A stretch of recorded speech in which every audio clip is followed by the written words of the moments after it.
अस्सलाम वालेकुम dear all. उम्मीद करता हूँ सब लोग खैरियत से होंगे। आप सब लोगों को वेलकम करता हूँ आज के हमारे जून 2026 के certified tax and corporate adviser के इस बैच के ओरिएंटेशन क्लास में। इसे आप एक ओरिएंटेशन क्लास भी कह सकते हैं, आप लोग इसे एक डेमो क्लास भी कह सकते हैं। ये हमारे इस कोर्स की सबसे पहली क्लास है।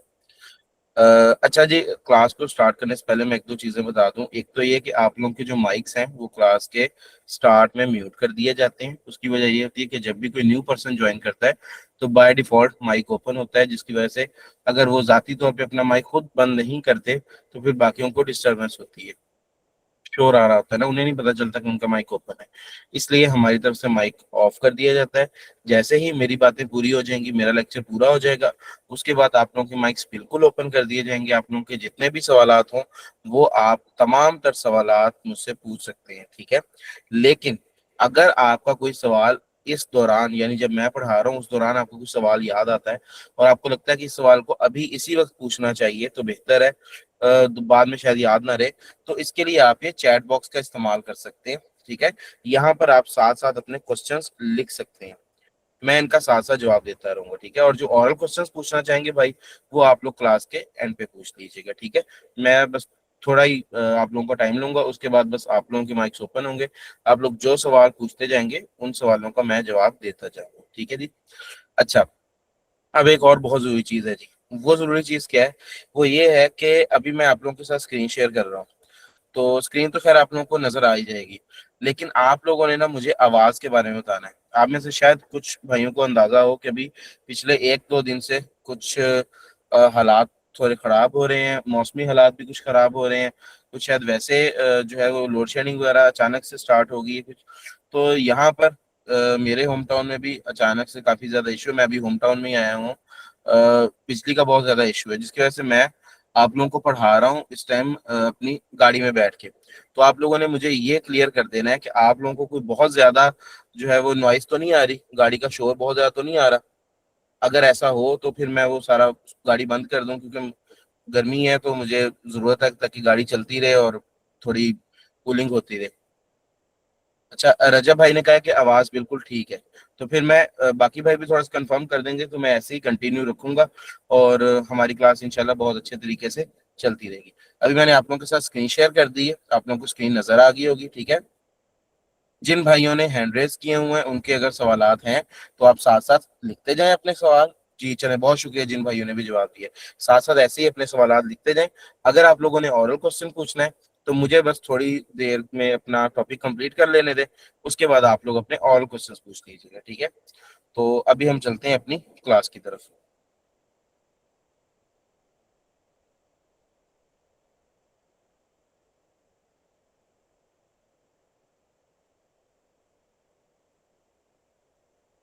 शुरू करते हैं जी, अल्लाह ताला के नाम से, बिस्मिल्लाह रहमान रहीम।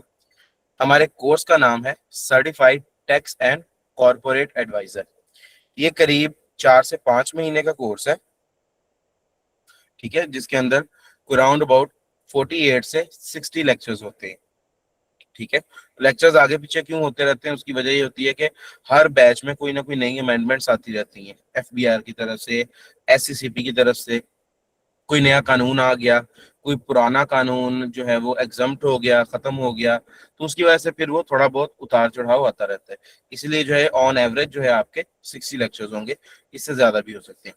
हमारी लेक्चर की ड्यूरेशन हुआ करेगी 1.5 घंटा, ठीक है। यानी कि मिसाल के तौर पे मैं आपको 8 बजे अगर पढ़ाता हूँ, जो कि इंशाल्लाह हमारा टाइमिंग होगी 8 बजे की, 8 बजे से लेकर 9:30, 9:30 तक हमारा लेक्चर चला करेगा, ठीक है। तो करीब 1 से 1.5 घंटा मैं पढ़ाया करूंगा। उसके बाद आप लोगों के जितने भी सवालात हों आप वो पूछ सकते हैं, ठीक है। आपका ये लेक्चर मेरा लास्ट लेक्चर होता है, इससे पहले मेरा लेक्चर होता है वो 6 से 8 बजे तक का होता है, ठीक है। उसके बाद फिर आपका लेक्चर है, ये लास्ट लेक्चर है। उसका ये फायदा होगा आप लोगों को कि आप जो भी सवालात पूछेंगे या जितने भी सवालात पूछना चाहेंगे, तो मैं ये नहीं कहूंगा कि मेरी तो इसके बाद अब अगली क्लास है। अदरवाइज जब अगली क्लास होती है तो वो थोड़ा सा इशू होता है स्टूडेंट्स को, क्योंकि सवाल पे सवाल आगे निकलते रहते हैं, तो आप लोग तसल्ली से अपने सवालात पूछ सकते हैं। इसके बाद अप्रोक्सीमेटली 100 घंटों का हमारे टोटल कोर्स होगा, ठीक है, 100 क्रेडिट आवर्स का। अच्छा, इसके अगर मैं आपको मॉड्यूल्स के बारे में बताऊं तो इसमें राउंड अबाउट 6 मॉड्यूल्स होंगे, आईरेस हम लोग पढ़ेंगे। आईरेस बेसिकली वो सॉफ्टवेयर है जिसके जरिए टैक्स के सारे काम होते हैं। जो चीज आप लोग सीखोगे मैं सिखाऊंगा। अभी अगर किसी को नहीं पता कि टैक्स क्या चीज है तो बिल्कुल भी आपने परेशान नहीं होना। हम पढ़ाता रहता हूँ मैं पहले भी, तो मुझे इस चीज का आइडिया है कि आप में से कुछ स्टूडेंट्स बिल्कुल इनिशियल लेवल पे होंगे अभी।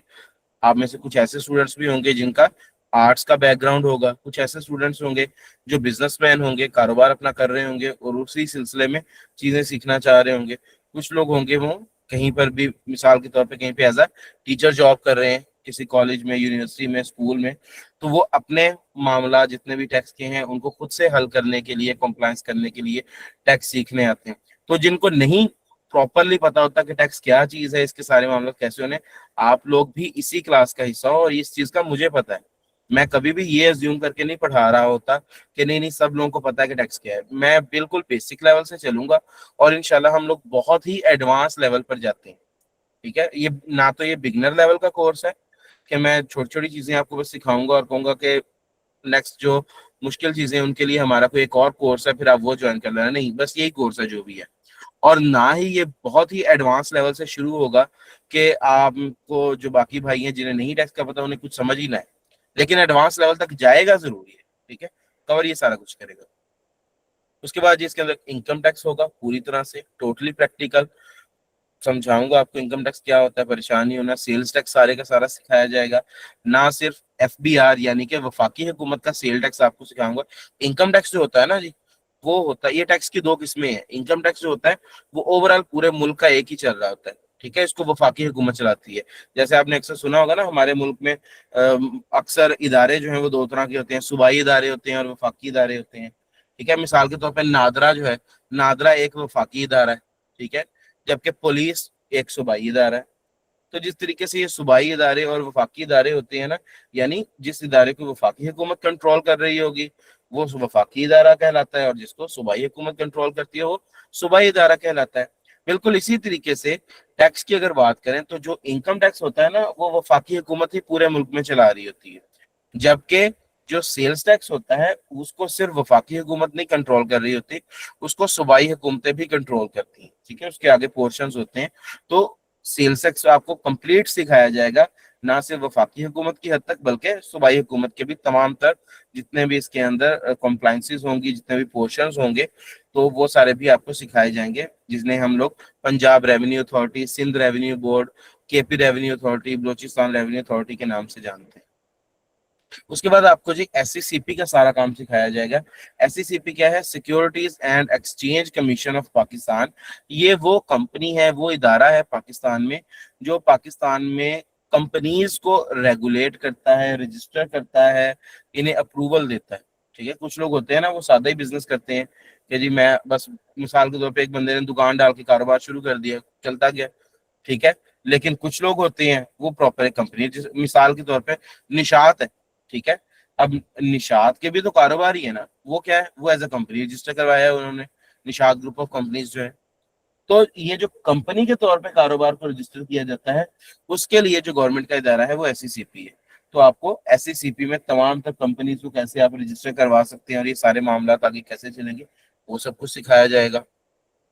आईपीओ, इंटेलेक्चुअल प्रॉपर्टी ऑर्गेनाइजेशन, ये भी पाकिस्तान का इदारा, वो इदारा है जो डिफरेंट ब्रांड्स को, डिफरेंट डिजाइन्स को, ट्रेडमार्क्स को, लोगोस को रजिस्टर करता है ताकि कोई दूसरा उसकी कॉपी ना कर सके। ठीक है, आसान अल्फाज में आप यही कह सकते हैं कि किसी चीज को इस हद तक ये लोग रजिस्टर कर लेते हैं कि कोई दूसरा उसको कॉपी करके, ना तो इनको जो प्राइमरी बिजनेस जो था, यानी कि जो पहला बिजनेस है जिसने अपने आप को प्रोटेक्ट करवाया, ना तो उसको कोई नुकसान पहुंचा सके और ना ही उनका नाम या उनका डिजाइन करके कोई दूसरा बिजनेस फायदा उठा सके।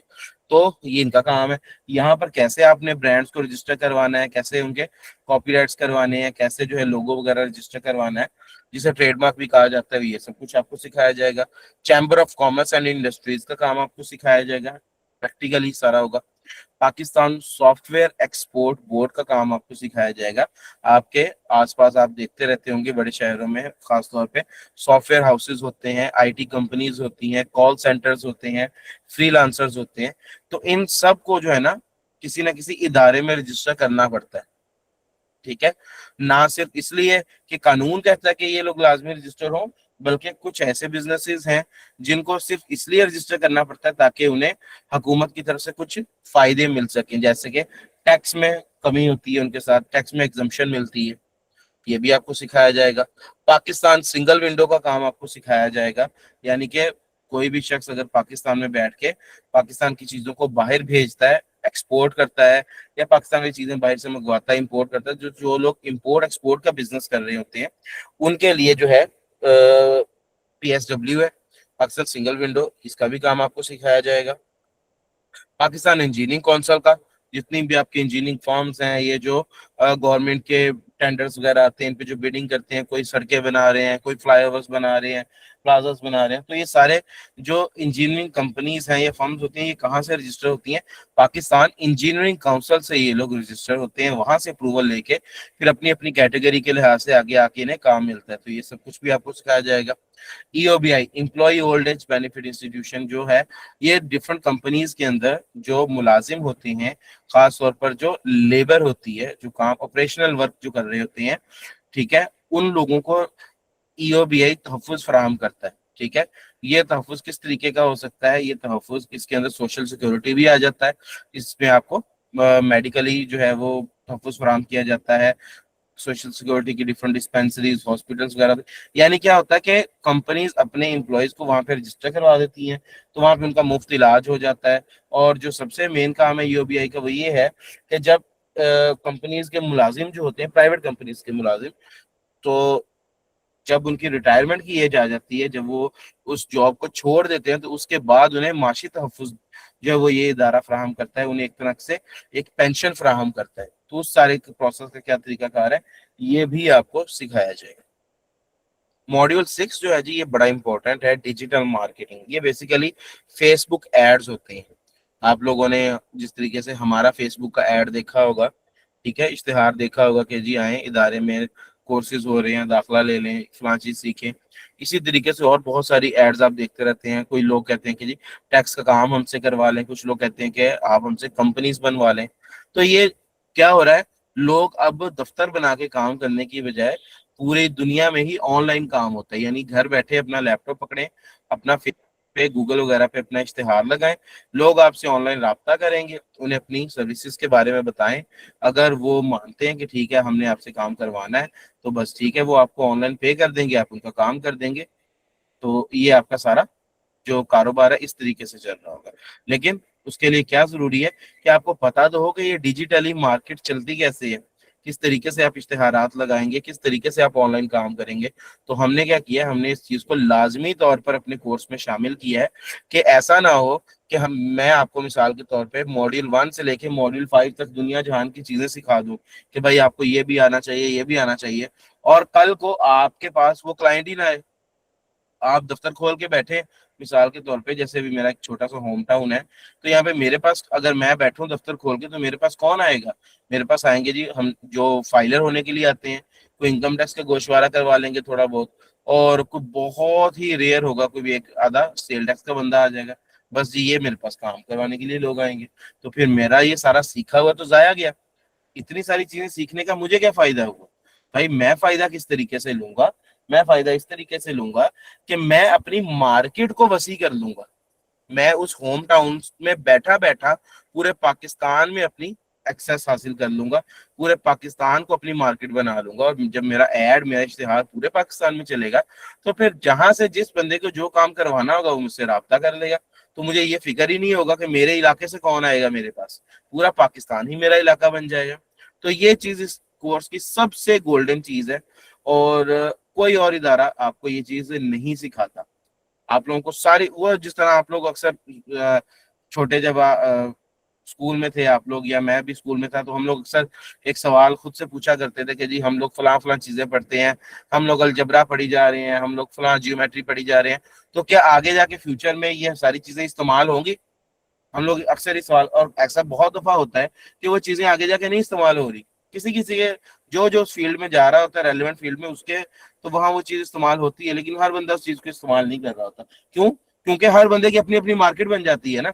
जो इंजीनियरिंग में गया उसकी अपनी मार्केट बन गई, जो डॉक्टर बना उसकी अपनी मार्केट बन गई, उसकी एक अपनी फील्ड बन गई।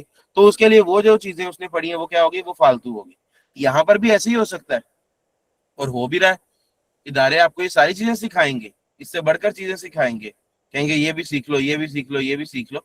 लेकिन क्या मार्केट भी प्रोवाइड करेंगे इदारे? क्या आपको ये सिखाएंगे कि अब ये बंदे कहाँ से आएंगे, पैसा कैसे जनरेट करना है? असल चीज, आप लोग ये कोर्स तो पैसे के लिए करने आए हो ना, पैसा कमाना है, आपने कैरियर बनाना है। तो उसके लिए जो है हम लोग फेसबुक एड्स करवाते हैं, ताकि आप लोगों को असल जो काम है वो दो टोक करवाया जाए, पता चले कि भाई पैसा ऐसे कमाना है। ठीक है। तो वैसे ही कहते रहना कि नहीं जी मुझे सारा कुछ आता है, मुझे सारा कुछ आता है, उसका फायदा नहीं होगा। काम कोई करवाने आए तब मजा है ना। खैर, एक चीज मैं आप लोगों को बताता चलूं जी, यहाँ पे मैं एक नजर देख लूं क्लास पे कि क्लास ठीक चल रही है या नहीं चल रही।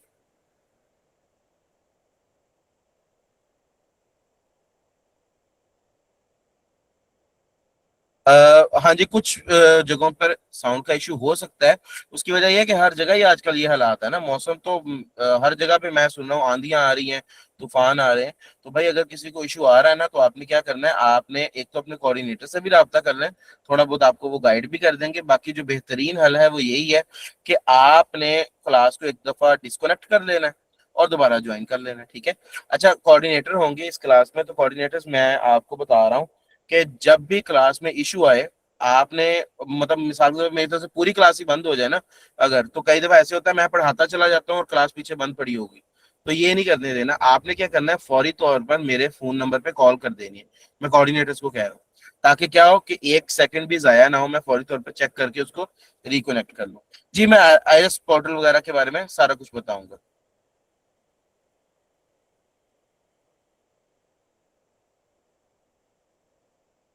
अच्छा जी, अब ये तो है एक 4 महीने का पूरा कोर्स, इसकी जो कंप्लीट डिटेल है ना, वो ये आगे सारी नेक्स्ट पेजेस पर दी हुई है, और ये फाइल भी आपके कोऑर्डिनेटर्स ने आपको प्रोवाइड कर दी होगी। इस पूरी फाइल को अच्छे से पढ़ लीजिएगा।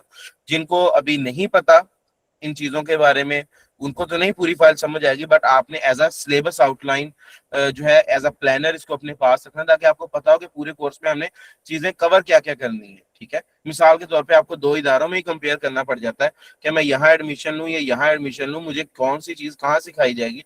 तो एटलीस्ट आपके पास एक पूरा स्केड्यूल होगा, आपको पता होगा कि अच्छा ये सारी चीजें जो है वो मैं यहाँ पर पढ़ूंगा, और ये चीजें मेरे लिए फायदेमंद हैं भी या नहीं है, ये भी आपने सारा जो है वो देख लेना है। तो ये कंप्लीट डिटेल है जी। ठीक है। हर तरीके की चीज आपको सिखाई जाएगी, जितनी भी चीजें होंगी तमाम तर चीजें कवानीन के साथ होंगी। प्रैक्टिकल है ये course, 100% practical, but with logic, with law, with कानून। ठीक है। कानून के जरिए हम लोग समझेंगे कि फला काम ऐसा हो क्यों रहा है। ठीक है। प्रैक्टिकल पोर्टल्स के ऊपर ही सिखाया जाएगा सारा कुछ, लेकिन कानून के जरिए। और जितनी भी चीजें मैंने ये सारी आपको गिनवाई है ना जी, ये सारा काम ऑनलाइन हो जाता है। सिर्फ एक चैम्बर ऑफ कॉमर्स का काम छोड़ के ना, बाकी सारे काम ऑनलाइन घर बैठे हो जाएंगे। आपके पास कराची का क्लाइंट आ जाए, आप लाहौर में बैठे हो, आप उसका काम, आपका लाड़काना का क्लाइंट आ जाए, आप लाहौर में बैठे हो, आप तब भी काम कर सकती हैं। आप लाड़काना में बैठे हो, आपके पास इस्लामाबाद का क्लाइंट आ जाए, आप उसका भी काम कर रहे होंगे। कुछ भी इम्पॉसिबल नहीं है। ठीक है जी। अच्छा, मैं एक चीज बताता चलूं जी आप लोगों को, कि आप में से ना कुछ भाई ऐसे होंगे जो यहाँ पर ये 1 महीने वाला कोर्स करने आए होंगे। ठीक है। 1 से 1.5 महीने का हमारा कोर्स होता है इनकम टैक्स एडवाइजरी का। इसे हम लोग सर्टिफाइड इनकम टैक्स एडवाइजर कहते हैं। ठीक है। अच्छा, इस कोर्स में और इस कोर्स में फर्क क्या है, मैं आपको बता देता हूँ। बहुत ही सादा सी चीज है कि ये जो है ना, ये 1 से 1.5 महीने का कोर्स है, 12 से 15 इसके अंदर क्लासेस होती हैं, लेक्चर ड्यूरेशन सारा कुछ वही होगा। अच्छा जी, ये जो है ना आपके सामने मॉड्यूल्स आ रहे हैं 1 से 4 तक, ये पहले 4 मॉड्यूल्स जो है ना, ये बेसिकली एक ब्रेकअप है। किस चीज का ब्रेकअप है? 4 महीने वाले कोर्स के अंदर जो हमारे पहले 2 मॉड्यूल्स है ना, ये उनका ब्रेकअप है। ठीक है। ये देखें, module 1 iris and basic accounting और मॉड्यूल 2 इनकम टैक्स। तो क्यों इस कोर्स को अलग से किया गया है, या क्यों इसको अलग से बनाया गया है? बहुत सारे स्टूडेंट्स ऐसे होते हैं, जैसे कि मैंने अभी आपको बताया, कि आपके पास दफ्तर में बैठ के हर तरह का क्लाइंट नहीं आ सकता। ठीक है। लाहौर कराची में जो बंदा बैठा है उसके पास आ जाएगा हर तरह का क्लाइंट, लेकिन जो लोग गाँव में काम कर रहे हैं, छोटे शहरों में काम कर रहे हैं, उनके पास जो ज्यादा क्लाइंट आना है ना, वो इनकम टैक्स का क्लाइंट आना है।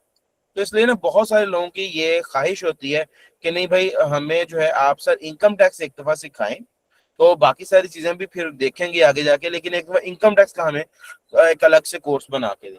तो इसलिए जो इनकम टैक्स के मॉड्यूल है ना उनको अलग कर दिया गया है, ठीक है, ताकि अगर कोई बंदा खाली इनकम टैक्स में एडमिशन लेना चाहे ना तो उसके लिए भी एक फुल फ्लेज कोर्स हो। है वही वाला कोर्स 4 महीने वाला, बस क्या होगा कि जो 1 मंथ वाले होंगे स्टूडेंट्स और जो 4 महीने वाले स्टूडेंट्स होंगे वो इकट्ठा ही इस कोर्स में एडमिशन ले लेंगे। आप लोगों की इकट्ठी क्लासेस हुआ करेंगी, जैसे आज मैं पढ़ा रहा हूँ ऐसे ही मैं ऑनवर्ड पढ़ाऊंगा। लेकिन जिस वक्त ये पहले 2 मॉड्यूल्स पूरे हो जाएंगे ना उसके बाद मैं ये डिजिटल मार्केटिंग करवाऊंगा, एड्स करवाऊंगा, और फिर जो इनकम टैक्स वाले हजरात होंगे आपका कोर्स पूरा हो जाएगा, आपको आपके सर्टिफिकेट्स फराहम कर दिए जाएंगे और आपका कोर्स यहाँ पे एंड हो जाएगा। और उससे अगले दिन क्या होगा, मॉड्यूल 3 सेल्स टैक्स शुरू हो जाएगा। किन का? जिन्होंने 4 महीने वाले कोर्स में एडमिशन लिया होगा, ठीक है, कोर्स ये एक ही चल रहा होगा। तो आई होप के ये बिल्कुल क्लियर हो गया होगा आप लोगों को कि जो सर्टिफाइड इनकम टैक्स एडवाइजर उसमें सिर्फ इनकम टैक्स है, और certified tax and corporate adviser में पूरी तरह से टैक्सेशन और कॉर्पोरेट सब कुछ है। अच्छा जी, भाई कह रहे थे कि आईएरएस पोर्टल के बारे में बता दें, तो मैं आईएरएस पोर्टल के बारे में भी सबको बताऊंगा, आप बिल्कुल बेफिक्र रहें। ये आईएरएस का बेसिकली पोर्टल है। तो आईरस, सबसे पहले पता चलना चाहिए ना आईरस है क्या, पोर्टल किसे कहते हैं, एफबीआर क्या चीज है। ये सारी चीजें समझ आएंगी तभी जाके वो सारा हम काम कर सकेंगे ना।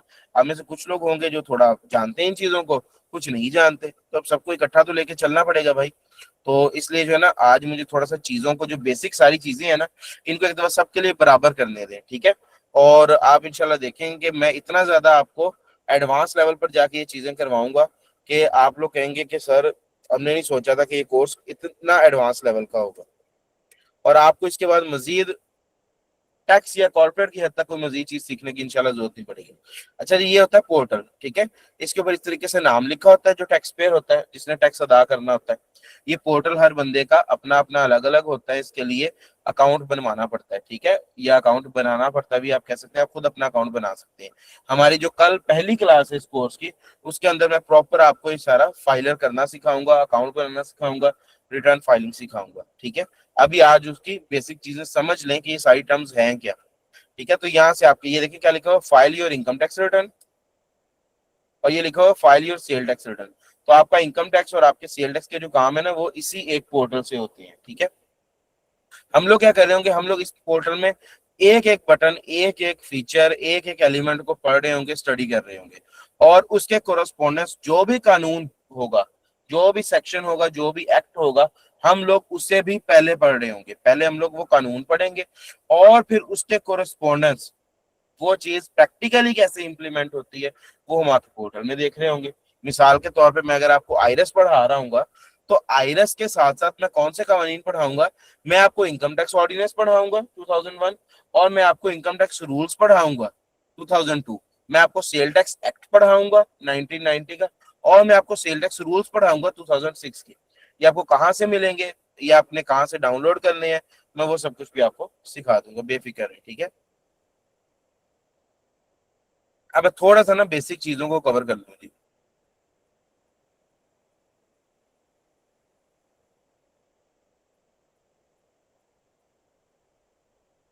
बिस्मिल्लाहिर्रहमानिर्रहीम। ओरिएंटेशन क्लास है जी हमारे। कोई भी आप काम करेंगे ना जी, जैसे हम लोग स्टूडेंट थे तो वही आपको दोबारा बात करूंगा, डॉक्टर इंजीनियर वाला बड़ा रुझान था।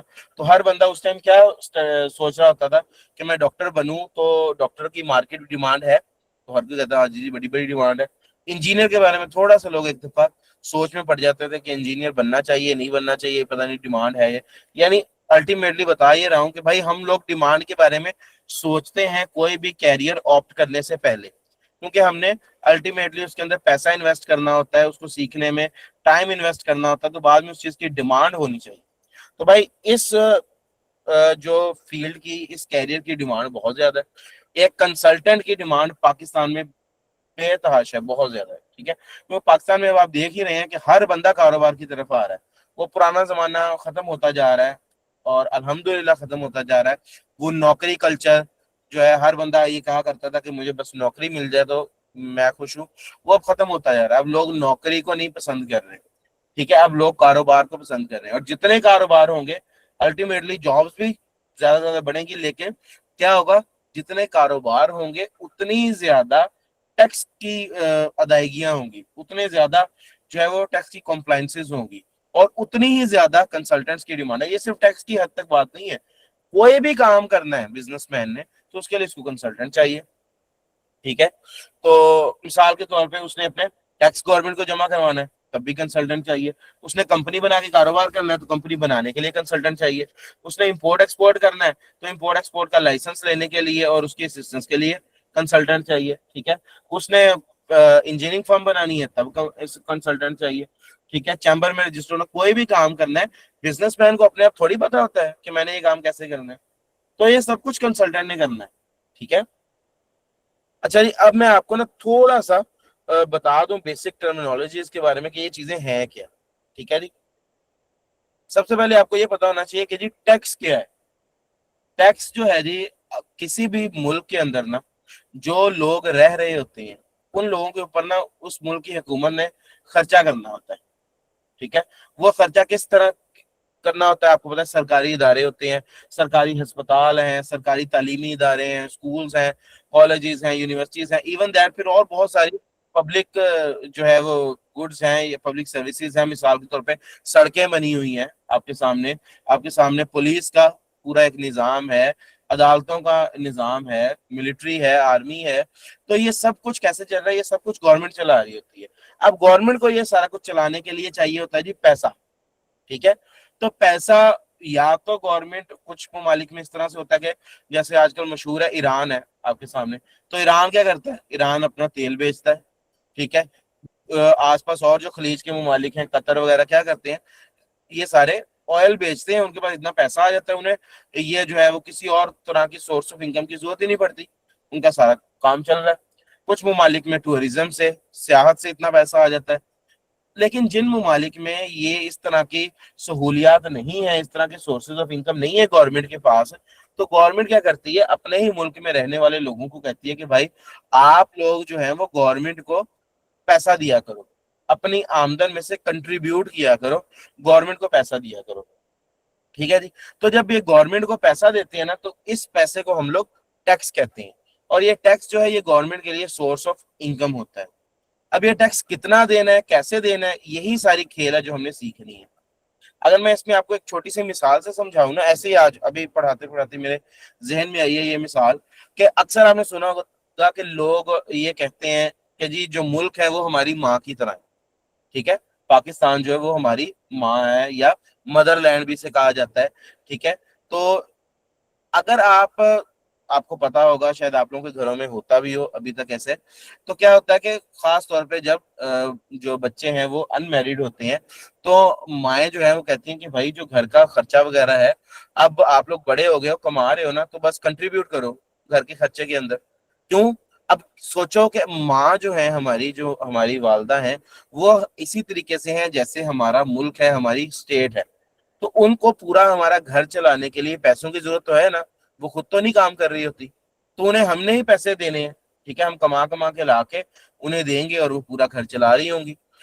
अब ये जो पैसे हम उन्हें देते हैं ना, आप इसको समझ लें कि ये टैक्स है। लेकिन फौरी तौर पे हमारे जहनों में एक सवाल आएगा कि भाई मिसाल के तौर पे एक माँ जी हैं, उनके दो बेटे हैं। अब एक बेटा तो बहुत ज्यादा पैसे कमा रहा है, और एक बेटा जो है वो अभी छोटा है, अभी उसकी स्टडी भी चल रही है, वो जरा इनिशियल लेवल पे थोड़ी छोटी जॉब कर रहा है, वो कम पैसे कमा रहा है। तो ऐसा कुछ हो सकता है कि माँ जी जो है वो ये कह दें कि भाई दोनों बच्चे जो है ना वो मुझे मंथली 50-50 हजार रुपए दिया करेंगे ताकि मैं घर चलाऊं। अब ठीक है, बड़ा बेटा जो है उसके पास थे पैसे, उसने लाके 50 हजार दे दिए। अब छोटा बेटा जो है वो कह रहा है कि मेरे पास तो टोटल जो पैसे हैं माँ जी, वो टोटल पैसे ही 40 हजार रुपए हैं, जो सैलरी आ रही है वही 40 हजार है, तो फिर मैं 50,000 कैसे कंट्रीब्यूट करूंगा। यहाँ पर एक जरूरत पैदा होगी किस चीज की, एक कैलकुलेशन की, एक तयन की, एक असेसमेंट की। ठीक है, एक गोशवारे की जरूरत पैदा हो गई यहाँ पर, कि भाई अब माँ जी क्या सोचेंगी, माँ जी ये सोचेंगी कि अच्छा अच्छा, ऐसा नहीं है कि मैं दोनों बेटों से इक्वल पैसे ले लूं, इसके पास पैसे कम होते हैं और दूसरे के पास पैसे ज्यादा होते हैं, वो तो दे देता है 50 हजार, लेकिन इसके पास उतने पैसे नहीं है, तो फिर मैं क्या करूं, मैं ऐसा करती हूँ, मैं इन दोनों को कहती हूँ कि आप अपनी अपनी जो आमदन है ना उसकी डिटेल्स मुझे प्रोवाइड कर दो, अपनी आमदन और अपने एक्सपेंसेस की डिटेल्स आप लोग मुझे प्रोवाइड कर दो।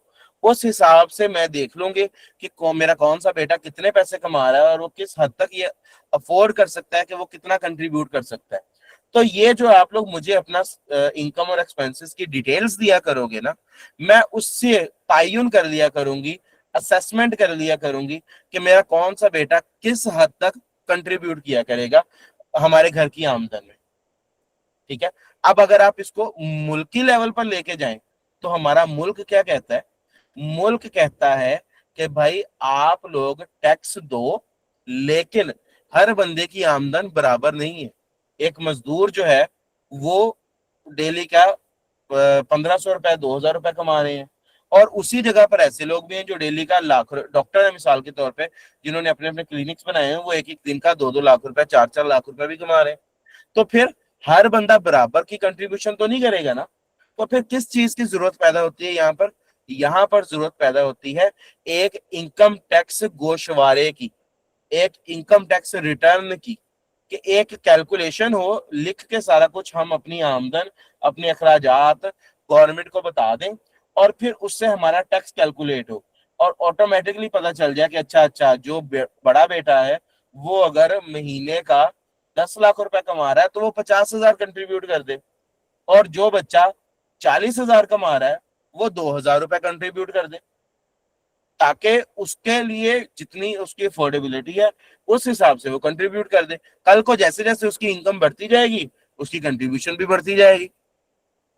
तो अभी आगे जाके ये बात आनी थी बेसिकली इनकम टैक्स रिटर्न की या गोशवारे की, लेकिन वो अभी मैं समझाते समझाते मैंने आपको ये भी साथ ही समझा दिया कि हमारा अक्सर मकसद टैक्स क्या चीज है ये सीखना नहीं है।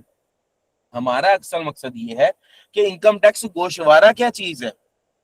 हम बीइंग अ कंसल्टेंट हमने कल को क्या करना है? हमने बिजनेसेस के जो टैक्सेस हैं वो जमा करवानी है। अब बिजनेसेस तो हर तरह के हैं, कोई बिजनेस साल का जो है वो 5 लाख कमा रहा है, कोई बिजनेस साल का 5 करोड़ कमा रहा है। तो कैसे वो लोग टैक्स जमा करवाएंगे गवर्नमेंट को? क्या हर बंदा एक बराबर टैक्स जमा करवाएगा? नहीं, कोई ना कोई प्रोसेस होगा। उस प्रोसेस का नाम है इनकम टैक्स रिटर्न फाइलिंग, गोशवारा जमा करवाना उर्दू में कहते हैं। यही एक कंसल्टेंट की जिम्मेदारी है। ये कैलकुलेशंस ये सारा कुछ वो कंसल्टेंट जमा करवाएंगे। खैर अभी आपने फिक्रमंद नहीं होना, एक थोड़ा सा आपके माइंड में एक स्केच सा बनाया है मैंने। अभी आगे चलते हैं। अच्छा जी, अब आपने ये तो देख लिया कि टैक्स गवर्नमेंट को चाहिए, ठीक है, लेकिन क्या गवर्नमेंट डायरेक्ट बिल्कुल ही आपके साथ जो है वो इंटरेक्ट करती है और कहती है कि आगे टैक्स दो?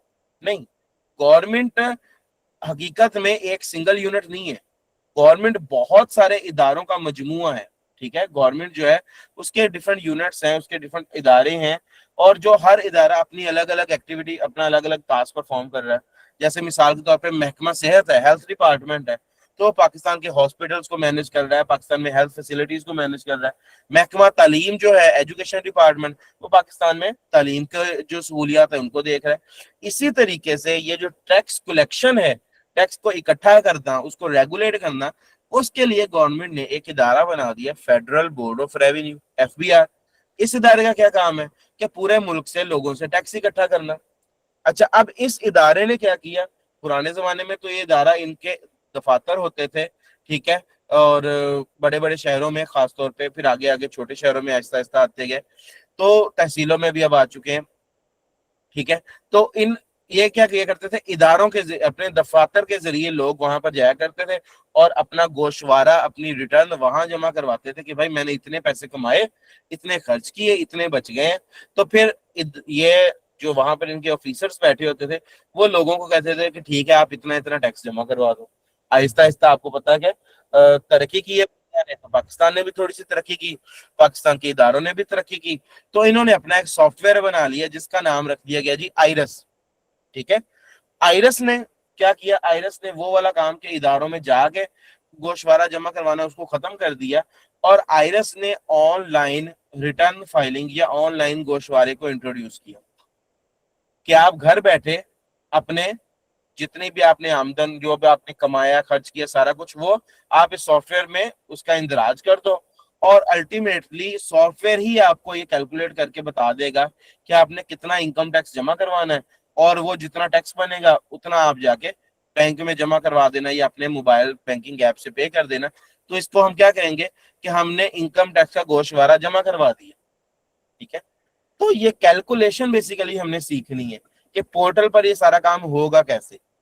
ठीक है, तो उसके लिए सॉफ्टवेयर है आइरस। अब आपको आइरस समझ आ गया होगा। ठीक है, तो कहां से चले हम कि गवर्नमेंट को पैसा चाहिए, गवर्नमेंट ने अपना इदारा बनाया एफबीआर, और एफबीआर ने उस टैक्स की कलेक्शन के लिए एक ऑनलाइन डिजिटल सॉफ्टवेयर बना दिया जिसका नाम है आइरस।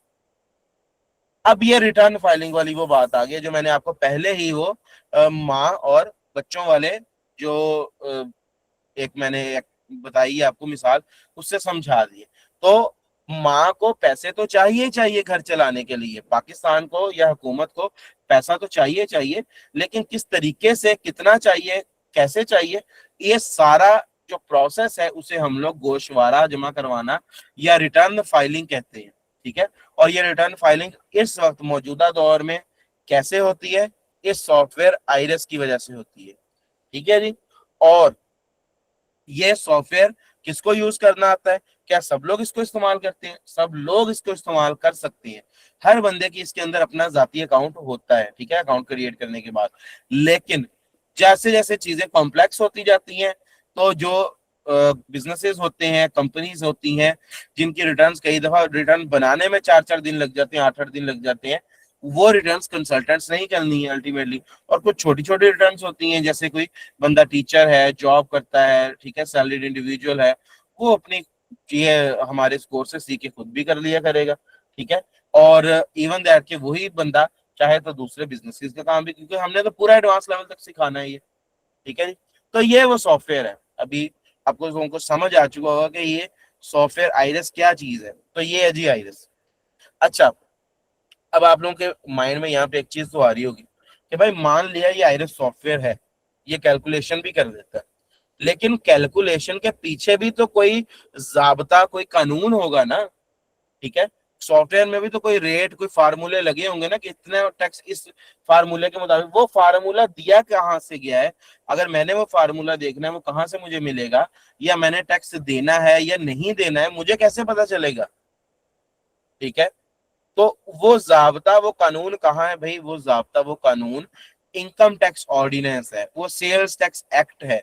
कहाँ से मिलेगा आपको? एफबीआर की वेबसाइट से। ठीक है जी, एफबीआर की वेबसाइट कहाँ पे मिलेगी? सिंपल गूगल पे जाएं, एफबीआर लिख दें और ये वेबसाइट खुल जाएगी एफबीआर की। ठीक है, यहाँ पे ये पूरी वेबसाइट जो है ना, इसका कोई काम नहीं है वेबसाइट का, ये बताती है अपने इदारे के बारे में कि FBR federal board of revenue असल में है क्या चीज, और उनके सारे काम और उनकी ड्यूटीज, उनके राइट्स, और ये उनकी जितने भी एक्टिविटीज हैं वो कर रहे हैं, जो कर चुके हैं, जितने भी कवानीन आते हैं, वो सारा कुछ ये बताता है।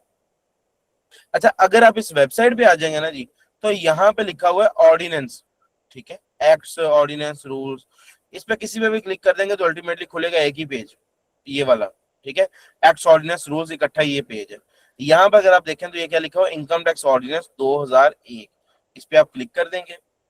ठीक है, क्लिक करने के बाद आपके सामने ये देखें, ये इनकम टैक्स ऑर्डिनेंस 2001 जो किताब है, उसकी मुख्तलिफ वर्जन्स, जिल्दें आपके सामने आपको नजर आ जाएंगी। ठीक है, तो उनमें से आप क्या करेंगे? आप अपना जरूरत के मुताबिक जिस साल का काम आपने अपने क्लाइंट का करना है, आप उसी साल का कानून डाउनलोड करेंगे। ठीक है, एक ही साल का कानून हमेशा अप्लाई नहीं होता, हर साल का अलग अलग कानून है। ठीक है, तो अब आपके पास, आपको पता ही है, लाजमी तौर पे ज्यादातर तो लेटेस्ट काम करवाने ही लोग आते हैं। तो आप क्या करेंगे? आप ये कानून मिसाल के तौर पे डाउनलोड कर लेते हैं। नॉर्मली जो साल चल रहा होता है ना, उससे पिछले साल का कानून उस पर अप्लाई होता है। यानी जो कानून आया होगा ना 2025 में, वो 2026 के काम पे अप्लाई होगा, और जो 2026 में कानून आएगा वो आगे 2027 में अप्लाई होगा। ये तरीकाकार होता है इसका। आगे मैं आपको जरा इन डिटेल ये सारा कानून इस्तेमाल करना सिखाऊंगा, अभी बेफिक्र है। तो ये क्या है जी? ये है कानून। इसमें ये सेक्शंस होते हैं। सेक्शंस बेसिकली कवानीन है, ये बताते हैं कि सारा काम आपने कैसे करना है, किस बंदे ने कितना टैक्स जमा करवाना है, तनख्वाह पे कितना टैक्स देना है, कारोबार पे कितना टैक्स देना है, ठीक है जी, प्रॉपर्टी पे कितना टैक्स देना है। इसके अंदर जो है वो 242 242 सेक्शंस मौजूद है। ये यहाँ पे देखेंगे तो आपके सामने ये लास्ट यहाँ पे सेक्शन आएगा, सेक्शन नंबर 242, ठीक है, 242 सेक्शंस है। और इन सेक्शंस के बाद आ जाते हैं स्केड्यूल्स। स्केड्यूल्स में होती है rates, quantitative information, numerical information होती है कि कितना टैक्स लगेगा, कब लगेगा, कैसे लगेगा, वो ये रेट्स आ जाते हैं सारे। ये स्केड्यूल्स के अंदर कितने हैं जी? इसके अंदर टोटल जो स्केड्यूल्स हैं वो आपके पास 13 स्केड्यूल्स हैं, ठीक है।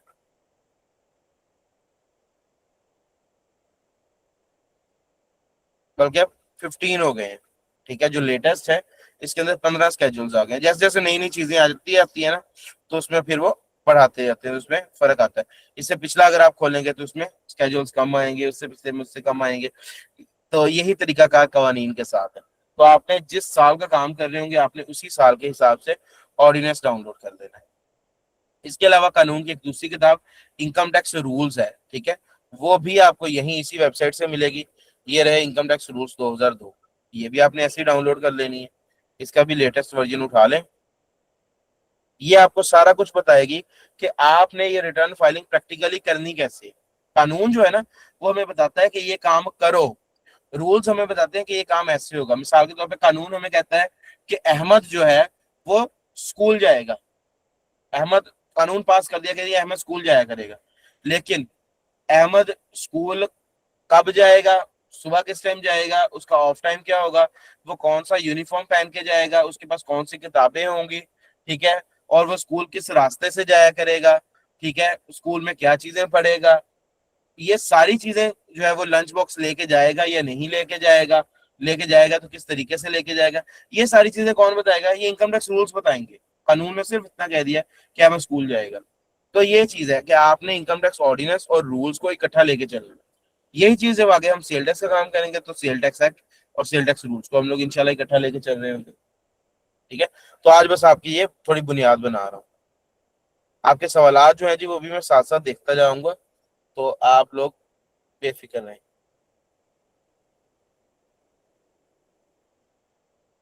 अरियर बस इनकम टैक्स का फर्क है कि जो शॉर्ट कोर्स है वो सिर्फ इनकम टैक्स है, और जो बड़े वाला कोर्स है complete one, income tax, sale tax, corporate के सारे मैटर्स, तमाम चीजें उसके अंदर। सर क्या जी, ये लेक्चर रिकॉर्डेड फॉर्म में आपको तमाम तर लेक्चर रिकॉर्डेड फॉर्म मिले करेंगे। ये क्या इस कोर्स का गवर्नमेंट अप्रूव सर्टिफिकेट जी, आपको सर्टिफिकेट मिलेगा, हार्ड फॉर्म में मिलेगा, और उस सर्टिफिकेट को बाकायदा आप जो है वो वेरीफाई भी कर सकते हैं हमारी वेबसाइट से। मैं भी आपको वेबसाइट पर भी लेके जाऊंगा।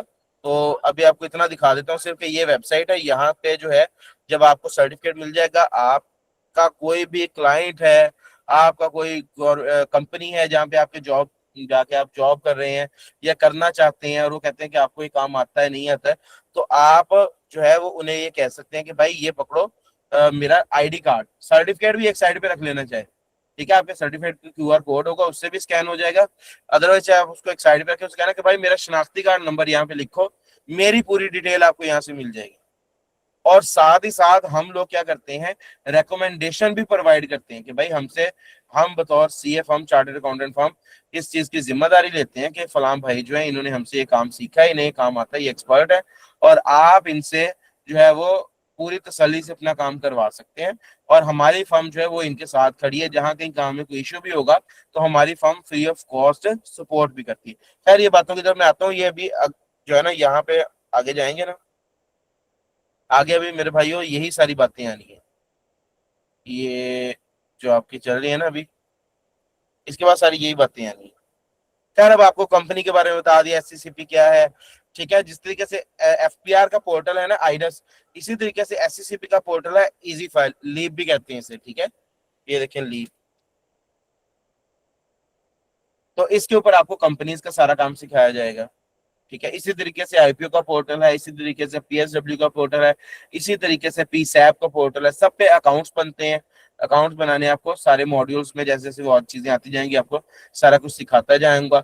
और इसके साथ साथ आपको तमाम तर मॉड्यूल्स में क्लाइंट्स के जो आईडीज हैं वो भी हम प्रोवाइड करते हैं, ठीक है। अपने क्लाइंट्स के आईडीज देते हैं हम लोग, क्लाइंट्स की कंसेंट के साथ, रजामंदी के साथ, ताकि आप उनके ऊपर काम करके काम सीख सकें, प्रैक्टिस कर सकें। कोई डमी सॉफ्टवेयर, कोई रेप्लिका सॉफ्टवेयर खुद से नहीं हमने बनाया हुआ कि आप उस पर जो है वो अपनी तैयारी करें, क्योंकि डमी सॉफ्टवेयर, रेप्लिका सॉफ्टवेयर में कुछ भी नहीं होता। वो सिर्फ शक्ल से दिख रहा होता है कि जी ये आइरस के जैसा सॉफ्टवेयर है, लेकिन उसके अंदर वो चीजें होती ही नहीं है, ना ही हो सकती हैं। आइरस एक बहुत ही इन डेप्थ सॉफ्टवेयर है, और जो है आप लोगों को आईरिस की रियल आईडीज ही फराहम की जाएंगी, ताकि आप लोग जो है उसके ऊपर अपना सारा काम कर सकें। ठीक है, अब ये एससीसीपी का पोर्टल है इजी फाइल, तो इसमें सारी कंपनीज वगैरह हुआ करती हैं। ठीक है जी।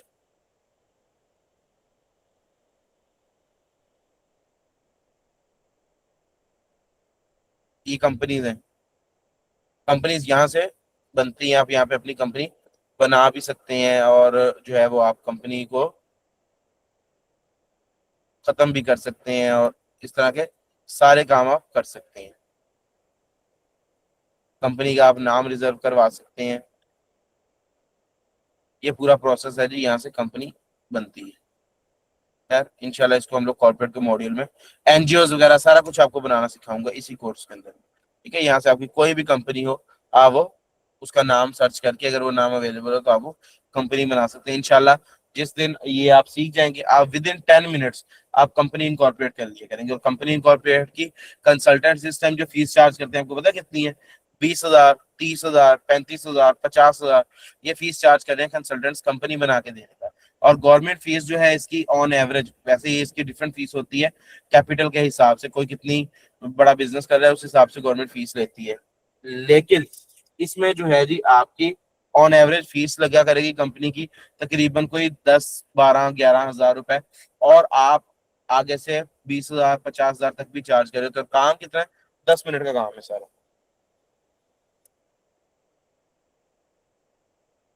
फाइलर फाइलर 10 मिनट में बन जाएगा जी आपका। ठीक है, कल आपको पूरा फाइलर बनाना सिखाऊंगा। ठीक है, आईटीपी एक्सपीरियंस सर्टिफिकेट सब कुछ आपको बताता हूँ, बेफिक्र रहें। मैं एंड पे जो है ना ये सारे सवाल आपके रिटर्न इनका भी जवाब देता हूँ, और फिर ऑरल सवाल भी आपके लेता हूँ। ठीक है जी, बेफिक्र रहें।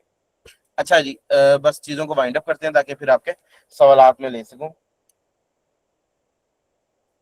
अच्छा जी, असल अब चीज ये भी आपको पता होनी चाहिए कि भाई आपको आईबीई की ही क्यों जरूरत है। Why do you need IB? और भी तो इतने इदारे हैं ना ये सारी चीजें सिखा रहे हैं। ठीक है जी, आजकल तो हर इदारा ही या हर बंदा ही कह रहा है कि जी मुझसे काम सीख लो। भाई क्या काम सीख लें? जो काम आपको खुद आता है वही सिखा सकते हैं ना अगले बंदे को। ठीक है, तो खैर देखते हैं कि हमसे आप ये काम क्यों सीख लें। सबसे पहली चीज तो ये जी कि हम आपको स्किल्स के साथ साथ इन स्किल्स को सेल करना भी सिखाते हैं। वो आपने देख लिया, फेसबुक एड्स आपको सारे लगाना सिखाए जाएंगे। ठीक है, अगली चीज कि हम लोग सिर्फ एक टैक्स ट्रेनिंग इंस्टीट्यूट नहीं है, हम लोग प्रॉपर एक सीए फर्म है। टैक्स ट्रेनिंग इंस्टीट्यूट खाली जो होता है जी वो ये होता है कि आपको काम सारा सिखाया जाएगा, लेकिन प्रैक्टिकल कैसे करोगे? जुबानी कलानी तो प्रैक्टिकल नहीं होगा ना। डेफिनेटली उसके लिए क्लाइंट्स होने चाहिए। जब तक क्लाइंट्स नहीं होंगे, उनके मसाइल नहीं होंगे, तो वो फिर काम सीखेगा तो बंदा कैसे? ठीक है, हमारे तो यहाँ पे ना सिर्फ क्लाइंट्स मौजूद हैं एज अ फर्म, बल्कि वो सारे क्लाइंट्स आपके साथ भी शेयर किए जाएंगे, ताकि आप उन सबके मसाइल को देख सकें। ठीक है, अगर मैं दिखाऊं तो यहाँ पे सिर्फ एक लैपटॉप के अंदर ये इतने जो है वो एफबीआर के क्लाइंट्स मौजूद हैं। इसके अलावा जो यानी टैक्स के, ठीक है, ये इंडिविजुअल हैं। फिर ये जो छोटे छोटे एंटियन लिखे होते हैं ना, ये कंपनीज होती हैं। ठीक है, अब ये सारी कंपनीज आ गई हैं, कंपनीज का काम भी आपको सिखाया जाएगा, और ये सारे आइडियाज आपके साथ शेयर की जाएंगी। आप लोग इनके ऊपर खुद काम करके प्रैक्टिस करोगे। ठीक है, किसी को नोटिस आया हुआ है, किसी की अपील चल रही है, किसी क्या चीज रही, सब कुछ आप अंदर से देखोगे कि भाई एफबीआर ये चीज करे तो फिर आगे से क्या करना है। यानी जब मुश्किल कामों में, रियल लाइफ सिनेरियोज में आप खुद कूदोगे तभी सीखोगे ना। अदरवाइज वो बनी बनाए जैसे छोटे बच्चों के खिलौने होते हैं कि वो खुद ही बना के खुद ही गिरा दिया फिर बना दिया, उससे क्या सीखोगे आप? कोई ऐसी चीज हो जिसमें कोई थर्ड पार्टी एक्ट कर रही हो, एफबीआर आपके खिलाफ चल रहा हो, और फिर आप एफबीआर को जवाब दे रहे हो, सारा काम कर रहे हो, वहां इंसान सीखता है। मैंने भी रियल लाइफ काम कर करके सीखा है। ठीक है, तो रेप्लिका से या डमी चीजों से आप नहीं सीख सकते। ये यही चीज आपके साथ लीप में भी होगी, यही चीज आपके साथ जो है वो एफबीआर में, एससीसीपी के सारे कामों में, आईपीओ में, हर जगह पे आपको जितना भी काम जो है ना, वो सारे का सारा काम आपको इसी तरीके से सिखाया जाएगा। अब ये देखिए यहाँ पर, ये जो अकाउंट्स है ना, ये बेसिकली कंपनी के अकाउंट्स नहीं होते, ये डायरेक्टर्स और चीफ एग्जीक्यूटिव ऑफिसर्स के अकाउंट्स होते हैं। और एक एक डायरेक्टर, तीन तीन चार चार कंपनीज में डायरेक्टर्स होते हैं। तो आप खुद सोचे कि यहाँ पे आपको कितना सीखने को मिलेगा जब ये आईडीज वगैरह भी आपके साथ शेयर की जाएंगी। ठीक है, तो खैर आगे चलते हैं जी। तो यहाँ पे हमारा तरीकाकार ये है सिखाने का। जुबानी कलामी नहीं, सब प्रैक्टिकल। दूसरी बात जी कि क्या हम ये सारी चीजें प्रैक्टिकल सीखेंगे, अब आपको इतना तो बता चुका हूँ, एक एक चीज आपको बता चुका हूँ कि जी सब कुछ प्रैक्टिकल होगा और कानून के साथ होगा, कानून की मदद से होगा।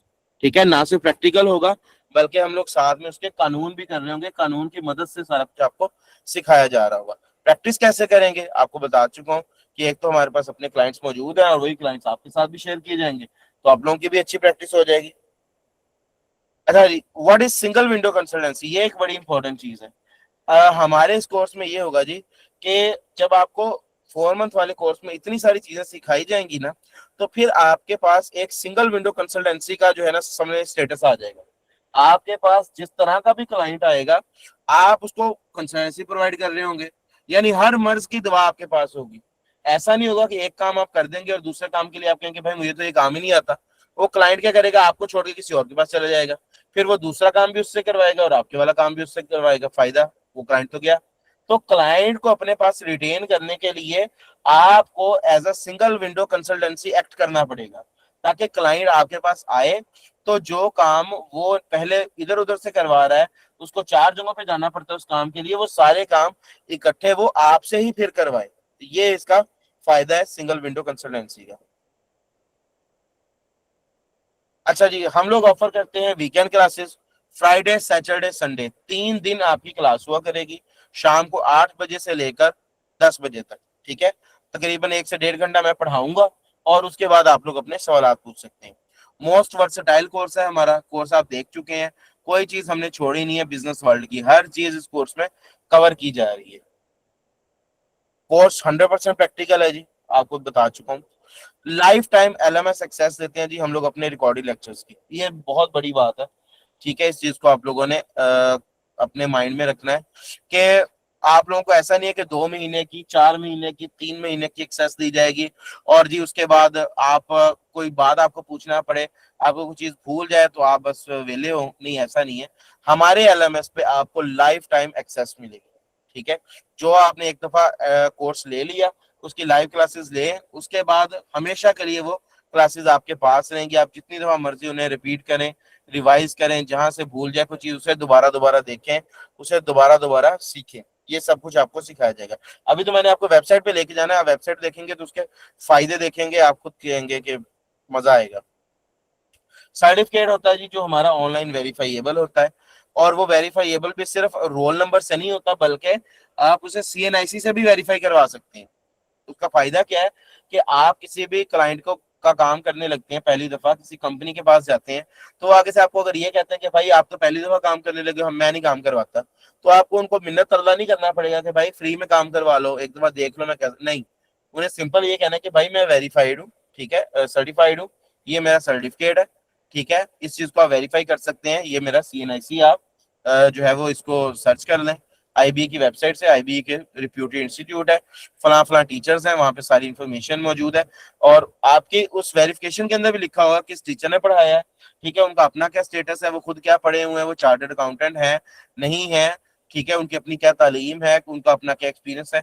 सारी चीजें जब आपके उस क्लाइंट तक पहुंचेंगी ना वेबसाइट के जरिए, तो वो ऑटोमेटिकली सेटिस्फाई हो जाएगा। वो तो इतनी सी बात से सेटिस्फाई हो जाएगा कि जी फर्म इसके साथ खड़ी है। तो वो ऐसे ही होगा कि जी मैं इस अकेले बंदे से नहीं काम करवा रहा, मैं एक पूरी फर्म से काम करवा रहा हूँ, उन्हीं पैसों में जितने एक इंडिविजुअल कंसल्टेंट को देने हैं। तो लोग कैसे आपसे काम नहीं करवाएंगे, लोग आपसे भाग भाग के काम करवाएंगे। ठीक है जी, 1 साल के लिए हम लोग बिल्कुल free of cost support provide करते हैं। ये फ्री ऑफ कॉस्ट सपोर्ट क्या है जी, कि जी एलएमएस तो लाइफ टाइम के लिए है ना। फ्री ऑफ कॉस्ट सपोर्ट क्या है कि आप कहीं पे आपको कोई चीज नहीं समझ आ रही, किसी का काम करे नहीं समझ आ रही, आप मुझे फौरन कॉल करो कि सर ये फलां चीज समझ नहीं है, तो भाई 1 साल तक तो मैं बिल्कुल अवेलेबल हूँ। ठीक है, लेकिन क्या होता है, आहिस्ता आहिस्ता मेरे पास स्टूडेंट्स बढ़ते जा रहे होते हैं, हर महीने 50, 100, 200 स्टूडेंट्स का इजाफा होता जा रहा होता है। तो फिर कॉल्स पे कॉल्स, मैसेज पे मैसेज मेरे लिए जो है थोड़ा सा मुश्किल होता जाता है।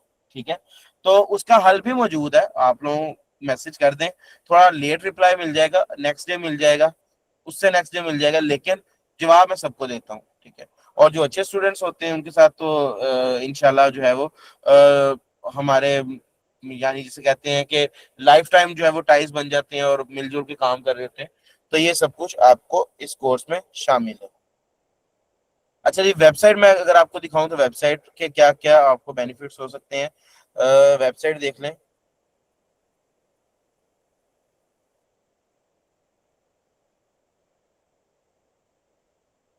एक तो जी यहाँ पे आप अपना एलएमएस देख लें। ठीक है, ये एलएमएस है आपके सामने। यहाँ पे आपने लॉगिन करना है। आप इसको फोन पे मोबाइल पे यूज करेंगे, वहां पर भी ये चलाना बहुत ही आसान है, बहुत ही सिंपल है। ठीक है, आपके पास इस तरीके से एलएमएस आ जाएगा। आपने क्या करना है जी, एलएमएस में लॉगिन कर लेना है। लॉगिन करने के बाद आपके पास आपके सामने सारे बैचेस आ जाएंगे।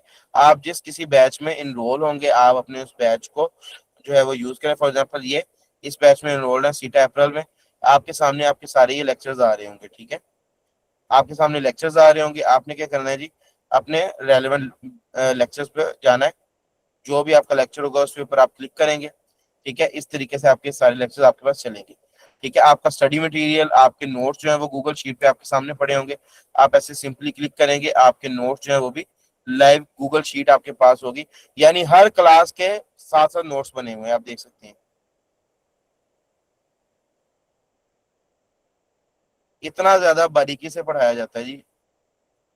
तो आप सोचेंगे कोई भी चीज आपसे कभी मिस होगी, यानी आपको लिखना तक नहीं पड़ रहा। ये सारा कुछ मैं आपके साथ साथ लिखूंगा। आपके उस बैच के नोट्स भी आपको इसी तरीके से इसी एलएमएस के अंदर ही प्रोवाइड किए जा रहे होंगे। ठीक है जी। तो ये लाइफ टाइम एक्सेस होगी आपके पास इस बैच की। जो भी आपका बैच होगा उसमें आपके पास लाइफ टाइम एक्सेस होगी एलएमएस की।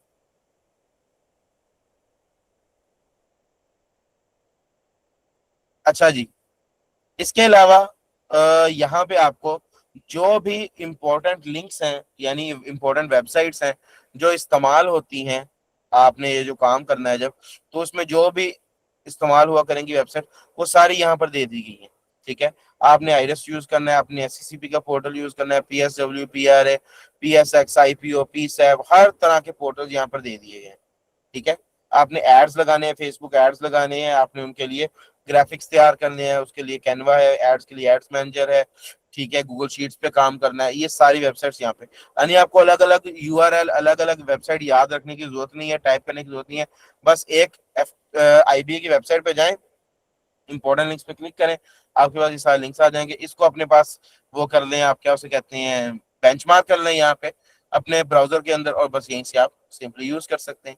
ठीक है, अगर आपने कोई नोट्स वगैरह लेने होंगे, आपके सारे नोट्स भी यहाँ पर मौजूद होंगे। ठीक है, जो चीजें आप पढ़ रहे होंगे, इनकम टैक्स के नोट्स, सेल टैक्स के नोट्स, अपील फाइलिंग के नोट्स, ट्रेडमार्क के, इंपोर्ट एक्सपोर्ट के, स्टॉक एक्सचेंज के, यूएस टैक्सेशन के, सारे नोट्स आपको यहाँ से मिला करेंगे। ये नहीं होगा आपको कहना पड़ेगा सर काइंडली ग्रुप में नोट्स भेज दें, सर काइंडली जो है वो इनबॉक्स में नोट्स भेज दें, ये कर दें वो कर दें, सर नोट्स कहाँ से मिलेंगे। जितना भी हम लोग स्टडी मटेरियल इस्तेमाल कर रहे होंगे वो इस वेबसाइट पे पड़ा होगा, आप आराम से आके उसको डाउनलोड कर सकते हैं। यानी इसको आप लोगों के लिए आसान तर बनाया है। ठीक है, आपने अपना सर्टिफिकेट वगैरह वेरीफाई करना है, आप यहाँ पे आएंगे, अपना यहाँ पे सीएनआईसी वगैरह प्रोवाइड करेंगे, आपका सर्टिफिकेट वेरीफाई हो जाएगा। ठीक है, मिसाल के तौर पे मैं आपको यहाँ पे करके दिखाता हूँ।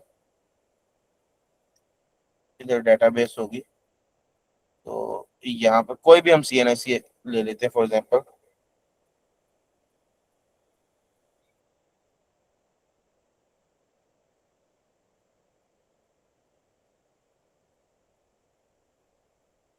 आप आप एज्यूम करें कि आप नहीं ये वेरीफाई कर रहे, ये वो क्लाइंट है, ये वो कंपनी है जो जिसके पास आप गए हैं काम करने के लिए, ये वो वेरीफाई कर रहा है।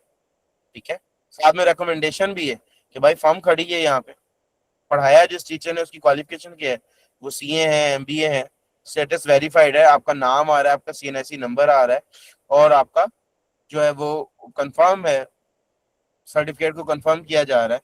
ये सारे यहाँ के फायदे हैं।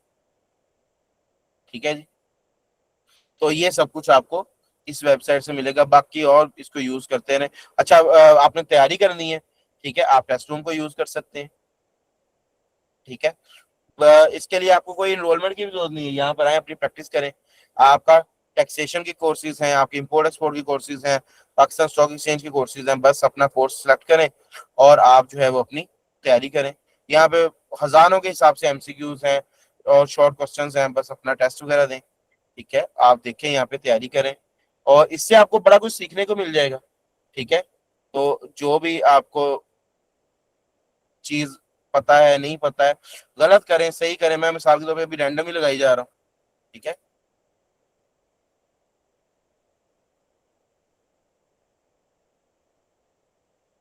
अभी देखें, इस तरीके से इंसान को सीखने को मिलता है। ठीक है, मजीद आपने उसको और टेस्ट देने हैं और दे लें। ठीक है, आपको कि दूसरी चीजें आपको नहीं पता, मिसाल के तौर पे आपको इंपोर्ट एक्सपोर्ट वगैरह के बारे में अभी न्यू है, आप लोग नहीं पता इन चीजों के बारे में, आप उसके टेस्ट वगैरह देखे देखें, आपको पता चले कि अच्छा ये क्या चीजें होती हैं। ये सारी वो चीजें हैं जो हमने free of cost publicly available की हुई हैं। ठीक है, तो ये आपके सामने ही है, अब आप लोग देख सकते हैं। ठीक है जी, तो यहाँ पर आप आएंगे इंशाल्लाह।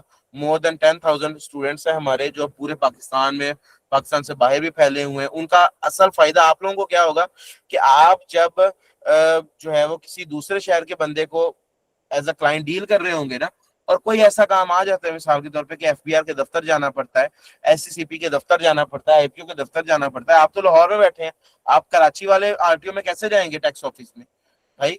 वहां पर जो हमारे स्टूडेंट्स मौजूद हैं, आपने मेरे पास आना है, आपने कहना है कि सर मैं लाहौर में बैठा हूँ, कराची का क्लाइंट आया है, आरटीओ में जाना पड़ेगा, ये फलां काम है, आरटीओ चेंज करवाना है या कोई किसी की नेम करेक्शन करवानी है, मैं क्या करूं? तो भाई मेरे पास आएंगे ना आप लोग। जब आप आईबी को बताएंगे तो मैं 50 स्टूडेंट्स जो कराची में बैठे हैं, जिनका आरटीओ के साथ करीब जो उनके ऑफिस हैं, मैंने तो बस उन्हें एक बार कहना है कि जी ये स्टूडेंट है, ठीक है, फलां बैच के, इनके साथ आप राब्ते में आपस में लिंक हो जाए और काम करवाएं एक दूसरे से। कितना आसान हो जाएगा कि आप लाहौर में बैठे हैं और आप ऐसे हैं जैसे आप आरटीओ कराची के अंदर बैठे हुए हैं लाहौर में बैठकर भी। और पाकिस्तान का कोई भी कोना होगा, हर जगह पर अल्हम्दुलिल्लाह हमारे स्टूडेंट्स मौजूद हैं। तो ये सारे फायदे हैं इस चीज के। ठीक है जी, अब मेरी तरफ से तो बातें हो गई जी पूरी। अब मैं आ रहा हूँ आपके सवालों पे। जितने मर्जी सवाल पूछें जी, मैं अब सारे सवालों पर ही आ रहा हूँ। ठीक है, मुझे एक सेकंड दें, जो आपने लिखा हुआ है ना, मैं लिखे हुए सवालों का जवाब दे दूं, उसके बाद जो है वो मैं आपके ओरल क्वेश्चंस का जवाब देता हूँ।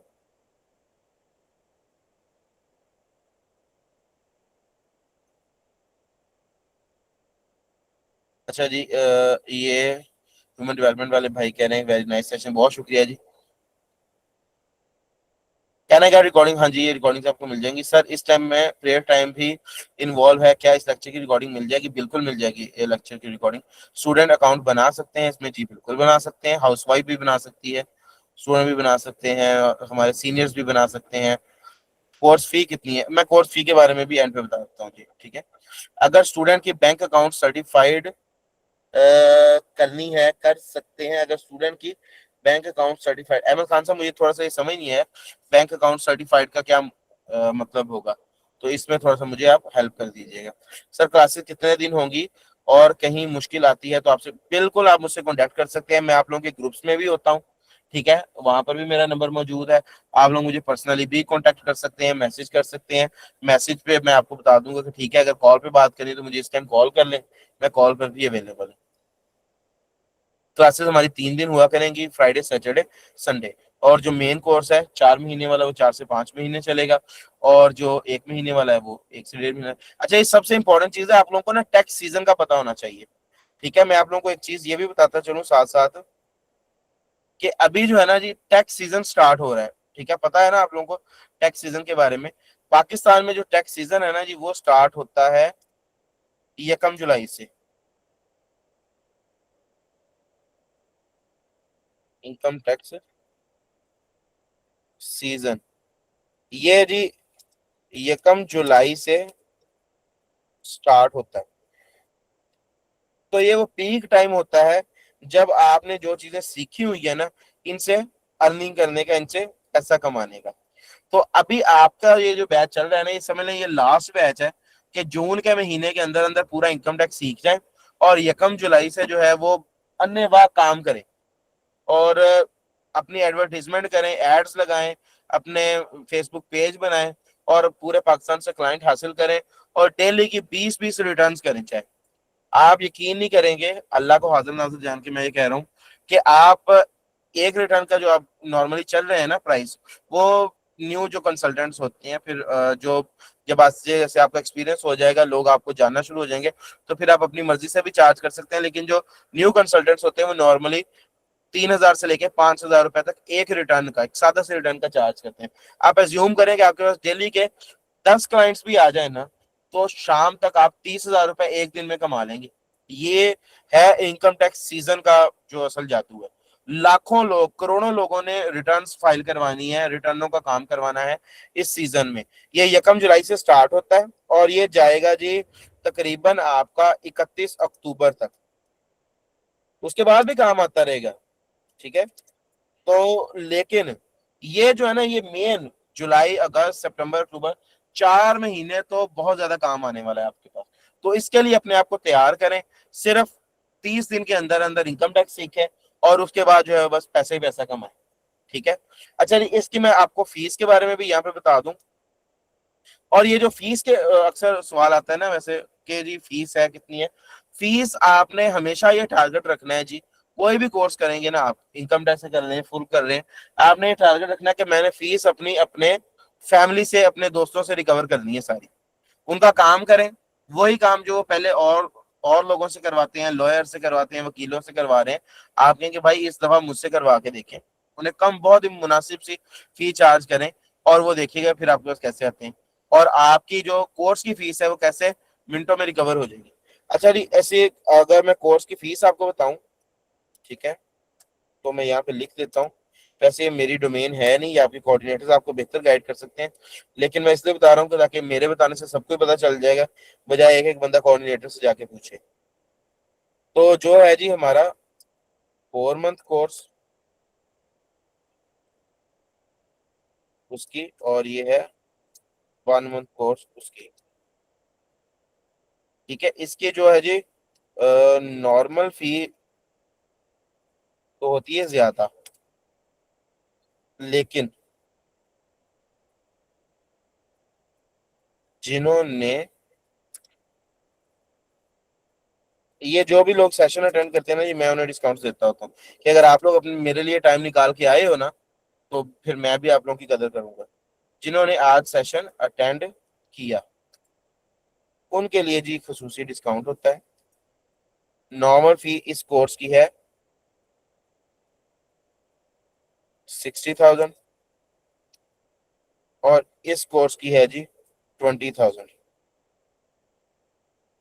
और जिन्होंने आज ये सेशन अटेंड किया है, आप लोगों के लिए 4 महीने वाले कोर्स की फीस है 30,000 रुपए और 1 महीने वाले कोर्स की फीस है 12,000। इसमें ये सारी चीजें शामिल है जो मैंने आपको बताया, कोई हिडन चार्जेस नहीं है, कोई सर्टिफिकेट चार्जेस नहीं है कि जी सर्टिफिकेट के टाइम पे मैं कहूँ कि जी सर्टिफिकेट के लिए इतने पैसे जमा करवाएं, या जो है वो एलएमएस की एक्सेस अगर आपको ज्यादा टाइम के लिए चाहिए तो इतने पैसे जमा करवाएं, या रजिस्ट्रेशन के कोई पैसे हैं, या जो है जी कोर्स के कोई इनरोलमेंट चार्जेस है, कुछ भी नहीं है, ठीक है। ये मैं आप लोगों को लाइव क्लास में इसलिए बता रहा हूँ ताकि आपको पता हो कि आपने कितना पे करना है, ठीक है। तो ये आप लोग फीस है अपने पास रख लें, इसका स्क्रीनशॉट ले लें, जो करना कर लें, ठीक है जी। ये मैंने आप लोगों को बता दिया। अब मैं जा रहा हूँ आप लोगों के सवालों। आईटीपी और एक्सपीरियंस सर्टिफिकेट। अच्छा जी, आईटीपी के बारे में कुछ लोगों को पता है, कुछ लोगों को नहीं पता, मैं इंशाल्लाह डिटेल से कल बता दूंगा। आईटीपी कहते हैं इनकम टैक्स प्रैक्टिशनर को। तो जो लोग अपील करते हैं ना, अपील एक पूरा प्रोसेस है, आगे जाके हम लोग पढ़ेंगे। तो यानी एफबीआर जब आपके किसी क्लाइंट के खिलाफ केस कर देता है ना, तो उस केस को डिफेंड करना होता है, उस केस की पैरवी करनी होती है, वकालत वाला जो काम करना होता है ना, वकीलों वाला। तो जब एक आम आदमी, एक टैक्स कंसल्टेंट जो है वो वकीलों वाला काम करता है ना, तो उसे कहते हैं इनकम टैक्स प्रैक्टिशनर। तो इनकम टैक्स प्रैक्टिशनर का लाइसेंस होता है, ये एफबीआर से हासिल करना पड़ता है। हमारे इस कोर्स में आपको आईटीपी के लाइसेंस के लिए भी तैयारी करवाई जाएगी इसी कोर्स के अंदर, ठीक है। और इसके साथ साथ वो स्टूडेंट्स, अच्छा आईटीपी के लाइसेंस के लिए ना एक तो आपका वो टेस्ट होता है ना जिसके लिए तैयारी करवाई जाती है, साथ में 1 साल का एक्सपीरियंस सर्टिफिकेट का चाहिए होता है। तो भाई हमारी फर्म जो है वो हमारे स्टूडेंट्स को 1 साल का एक्सपीरियंस सर्टिफिकेट भी प्रोवाइड करती है, ठीक है। तो ये देख लें, दो काम ही है ना मुश्किल, एक आपका टेस्ट है और एक एक्सपीरियंस सर्टिफिकेट है। ये दोनों चीजें आपको प्रोवाइड कर दी जाएंगी, लेकिन एक्सपीरियंस सर्टिफिकेट प्रोवाइड करने से पहले मैं आपका जाती तौर पे एक टेस्ट जरूर लूंगा कि आपने जो सीखा है वो सारा कुछ अब आपको आ गया या नहीं आ गया, ठीक है। तो उसके बाद मैं आपको खुद अपनी फर्म का सर्टिफिकेट प्रोवाइड करूंगा, और उसके बाद टेस्ट की तैयारी तो आपकी वैसी हो चुकी होगी। उसके बाद जाएं अपने आरटीओ में अप्लाई करें और अपना लाइसेंस लें, आप आईटीबी बन जाएंगे। सर आपको सीए का क्या फायदा हुआ है? सीए के फायदे ही फायदे हैं जी। सीए के जो कुछ भी है सीए से ही है अल्हम्दुलिल्लाह। आप लोग भी अगर स्टूडेंट एज में हैं तो ट्राई करें सीए में आने की। और सीए के बहुत सारी फील्ड्स हैं जी, ठीक है, जिनमें से टैक्सेशन एक है। और फाइलर कितने दिन में बन जाए? फाइलर जी तकरीबन 10 मिनट में बन जाएगा। ड्यूरिंग और after the course will we also be informed and guided about any updates related API. जी हमारी वेबसाइट पे ही वैसे तो सारा कुछ गाइड कर दिया जाता है, जो भी अपडेट्स आ रही होती हैं एसआरओज वगैरह। इसके साथ साथ जो आपके व्हाट्सएप ग्रुप्स हैं उनमें तो डेली बेसिस पे चीजें आ रही होती हैं कि जी आज ये नया चीज आ गया, ये नहीं, वो सब कुछ आपको व्हाट्सएप ग्रुप में प्रोवाइड कर दिया जाता है, और हमेशा व्हाट्सएप ग्रुप में रहेंगे। How long will the recordings lifetime Abdul Bahas sir will also be informed about tax updates जी बिल्कुल। If any point need to discuss any issue with the instructor, will it be possible to communicate with them? जी 100% possible है, आप instructor के साथ बात कर सकते हैं, आप लाइव क्लास में अपने मसाइल लें। मैं कल लाइव क्लास में आपके सामने एक कंसल्टेंट ही है हमारे, ठीक है, तो वो मुझे कह रहे थे कि जी इस तरीके से जो है ना 2 लोग हैं उन्हें फाइल करने, तो मैंने कहा कि आप ना कल बताइएगा मुझे, मैं लाइव क्लास में करूँगा, ठीक है, तो आप देखें कि किस तरीके से हम लोग असिस्ट करते हैं। फेसबुक एड्स के साथ अदर सोशल मीडिया एड्स भी सिखाएंगे जी। इंस्टाग्राम एड्स होंगे आपके, बट बेसिकली जो है ना फेसबुक के ओवरऑल जो कंपनी वो है मेटा, उसमें Facebook, Instagram, WhatsApp, threads, messenger, ये सारे एड्स उसी के अंदर कवर होते हैं, वो सारे सिखाए जाएंगे। सर नोटिस रिप्लाई भी सिखाएंगे जी बिल्कुल। आपने इनकम टैक्स का जो ब्रेकअप है वो देखा होगा, ठीक है, उसमें जो रिटर्न फाइलिंग है ना जी वो तो बहुत ही बेसिक चीज है। आपको हर तरह के नोटिस के रिप्लाईज, अपील फाइलिंग, ये सब कुछ, असल तो टाइम हमारा नोटिस में लगना है।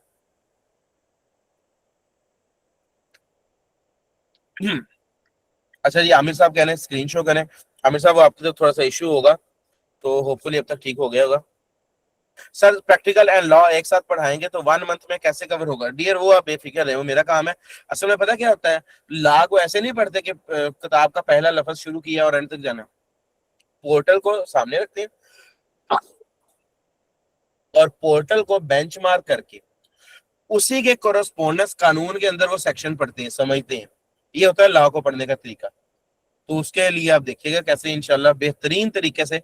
असल तो चीज ही है कि लॉ के साथ सीखना है, वरना खाली मैं आपको सिखाता हूँ कि भाई ये बटन दबाओगे तो ये होगा, फिर ये बटन दबाओगे तो ये चीज नीचे डिब्बा खुल जाएगा, फिर ये करोगे। पोर्टल्स तो चेंज होते रहते हैं। आपको पता है 2 साल पहले आइरस का ये पोर्टल ही नहीं था। आज से 2 ढाई साल पहले आइरस का पुराना वेरिएंट था। अब अज्यूम करें कि उस टाइम किसी बंदे ने सिर्फ प्रैक्टिकल सीखा और कानून उसको ना आता हो, तो क्या आज के पोर्टल में वो काम कर सकते? नहीं। और अज्यूम करें कि आज से 6 महीने बाद फिर पोर्टल चेंज हो जाए, तो फिर आप लोग क्या करेंगे? कानून आता होगा तो जो मर्जी पोर्टल हो आप लोग, तो 1 सेकंड का भी आपको इंतजार नहीं करना पड़ेगा, सीखना पड़ेगा। सर आईएएस पोर्टल में जो जो चेंजिंग्स होंगी, तो क्या न्यू चेंजेस का भी हमें फ्री में, बिल्कुल फ्री में अभी जो है, सॉरी मैं पानी पी रहा था। अभी जो मेरे रनिंग बैचेस चल रहे हैं ना जी, तो आप लोग भी इंशाल्लाह, आप लोगों को भी वही शायद आप लोगों के बैच में ही वो चीज भी कवर हो जाए। तो भी जो रनिंग बैचेस चल रहे थे फेब का, मार्च का, अप्रैल का, जन का, तो सभी बैचेस से जो है मुझे मैसेज आ रहे हैं कि सर वो जो 2026 की न्यू रिटर्न आ रही है तो उसके बारे में भी बताएं। तो मैंने कहा कि भाई मैं मास्टर क्लास कंडक्ट करूंगा सबके लिए, सारे बैचेस के अंदर उस क्लास का लिंक भेजा जाएगा और उससे पहले इन्फॉर्म कर दिया जाएगा 1-2 दिन पहले कि जी फलां संडे को हम लोग वो नॉर्मली रखते होते हैं मास्टर क्लास डे टाइम पे, ताकि सब ले। वो 4 से 5 घंटे की एक क्लास होगी, उसके अंदर पूरी आपको साल 2026 की न्यू रिटर्न, क्योंकि तब्दीलियां आई है ना न्यू रिटर्न में। बहुत अच्छा पॉइंट आपने पूछा है, बाकियों की भी हेल्प होगी इससे, तो ये सब कुछ आपको सिखाया जाएगा और ये फ्री में होता है। अच्छा कोर्स की फीस मैंने वैसे बता दी है। जज़ाकल्लाह रज़ी साहब। If a person pays GST while importing a product and then GST is deducted again when supplying it to a government department, is this justified? And if not, what is the solution for this issue? Abdul Wahab साहब, कभी भी आपका GST 18% से ज्यादा आप नहीं पे करते, ठीक है। आपका at the time of import अगर डिडक्ट हो रहा है, या आपका जो है जिससे आपने फिर उसके बाद माल फर्दर कोई होलसेलर जो है वो अगर आगे मैन्युफैक्चरर से परचेज कर रहा है, उसका वहां पे डिडक्ट हो रहा है, बाद में वो गवर्नमेंट को सप्लाई कर रहा है तो गवर्नमेंट विद होल्ड कर रही है। आपने ये नहीं समझना कि मेरा कोई शायद 18% से ज्यादा चले, ये सिर्फ एक ट्रांजेक्शन हैं जो हो रही हैं। अल्टीमेटली आपने जो पे करना है ना वो आपका 18% ही है, बाकी सारा आपका रिफंडेबल में आ जाता है। ठीक है, तो अभी के लिए आप इतना समझ लें कि कभी भी आप 18% से ज्यादा, आपने अगर 100 रुपए की चीज बेची है ना, तो आप 18 रुपए ही देंगे गवर्नमेंट को, उससे ऊपर आप कभी भी नहीं देंगे, ना ही गवर्नमेंट आपसे कभी भी उससे ऊपर लेगी। ठीक है जी, मैं पूरा आपको सप्लाई चेन समझाऊंगा। ये देखें यहाँ पे मेरा इसके ऊपर लेक्चर भी है सप्लाई चेन के ऊपर जो है ना सेल टैक्स का, तो अगर आप लोग कहेंगे तो मैं भाई के साथ शेयर कर दूंगा। एक दफा आप वो लेक्चर देख लेंगे ना, आपको समझ आ जाएगा कि अच्छा अच्छा ये सेल टैक्स चीज क्या है। ये पूरी सप्लाई चेन है, इसमें ये सारा कुछ लिखा हुआ है कि इंपोर्ट के टाइम पे कितना कटा था और कितना, और अल्टीमेटली जो टोटल टैक्स पेड होगा ना वो हमेशा आपका 18 रुपए ही होगा। ठीक है जी, तो कटेगा बड़ी जगहों पे, आप बड़ी जगहों पे कर रहे होंगे। तो मैं आपके साथ ये देख रहे हैं सप्लाई चेन के अंदर importer, manufacturer, distributor, wholesaler, tailor, even that के आगे जाके अगर आपके कस्टमर गवर्नमेंट है तो वो भी शामिल होगी, विद होल्डिंग भी हो रही होगी। लेकिन हकीकत में ये सारे लोग क्या होंगे, ये टैक्स कलेक्टर्स होंगे। आप टैक्स पेयर होंगे तो कितना पे करेंगे, आप 18% ही पे करेंगे। ठीक है, फिर भी आपको ना समझ आए, आपके पास कोई क्लाइंट हो, आप उसको असिस्ट करना चाह रहे हैं, आप कह रहे हैं कि सर मुझे आप समझा दें थोड़ा सा स्पेशली, तो भी मैं आपको समझा दूंगा। ठीक है, आप मुझे मैसेज कर दीजिएगा और मैं आपके साथ जो है वो इस क्लास की रिकॉर्डिंग शेयर कर दूंगा। आप ये क्लास देख लीजिएगा, 1.5 से 2 घंटे की होगी, आपको पूरा सेल टैक्स समझ आ जाएगा। सर एक बंदा है, business in out of country है, उसकी इनकम पाकिस्तान होती है बिकॉज यूनिवर्सिटी हेल्थ बैच बच्चे फी पाकिस्तान में डिपॉजिट करवा रहे हैं। ठीक है, और एज डिपॉजिट ऑफ अमाउंट की लीगल स्टेटस क्या है। एक बंदा है, business in out of country है, ठीक है, पाकिस्तान से बाहर वो बंदा कारोबार करता है, उसकी इनकम पाकिस्तान में होती है बिकॉज यूनिवर्सिटी बच्चे फी पाकिस्तान में डिपॉजिट करवा रहे हैं। एस डियर वो सिर्फ एक ट्रांजैक्शन है, उसको फॉरेन रेमिटेंस कहते हैं। वो बंदा पाकिस्तान से बाहर पैसा कमाता है, बच्चों को पाकिस्तान में पैसा भेजता है कि वो जाके अपनी यूनिवर्सिटी में फीस डिपॉजिट करें, उसको इनकम नहीं कहते, उसको फॉरेन रेमिटेंस कहते हैं, उसके ऊपर कोई टैक्स नहीं होता, जीरो टैक्स होता है। जी मैं आपको माइक पे आपकी माइक ओपन करता हूँ, आप सारे सवाल मुझसे माइक पे पूछ सकते हैं। कोऑर्डिनेटर्स डियर आप देखें, जिसने आपको मैसेज किया होगा, जिसने आपको कोर्स में एनरोल किया है, वही आपके कोऑर्डिनेटर है। हाँ जी, आप अपने कोऑर्डिनेटर से बात कर लीजिएगा, रजब साहब, वो आपको बेहतर असिस्ट कर देंगे। ये डिस्काउंटेड फी जो है वैसे मेरा नहीं ख्याल है इसमें होती है वो इंस्टॉलमेंट्स वगैरह, लेकिन वो आपको बेहतर बता देंगे। सर ये मुझे बताएं हम इंस्टॉलमेंट में बिल्कुल आपके कोऑर्डिनेटर आपको मुझसे ज्यादा बेहतर गाइड करेंगे। डियर सर आप आईटीपी का सर्टिफिकेट दिलवा सकते हैं, जी बिल्कुल मैं आप उसमें हेल्प कर सकता हूँ, लेकिन आपको उसके लिए इंटरव्यू जरूर देना पड़ेगा। For many people here even 30,000 instalment is not affordable, if possible please offer some. Abdul बाद साहब आप बिल्कुल बेफिक्र रहें। ठीक है, जो कोऑर्डिनेटर्स है ना उनका काम ही यही है, असिस्टेंस करना, वो आपके लिए ही है। वो आपको बेहतर जो डिस्काउंट पॉलिसीज हैं, स्कॉलरशिप्स वगैरह के बारे में भी गाइड कर देंगे और आपका एडमिशन भी कर देंगे।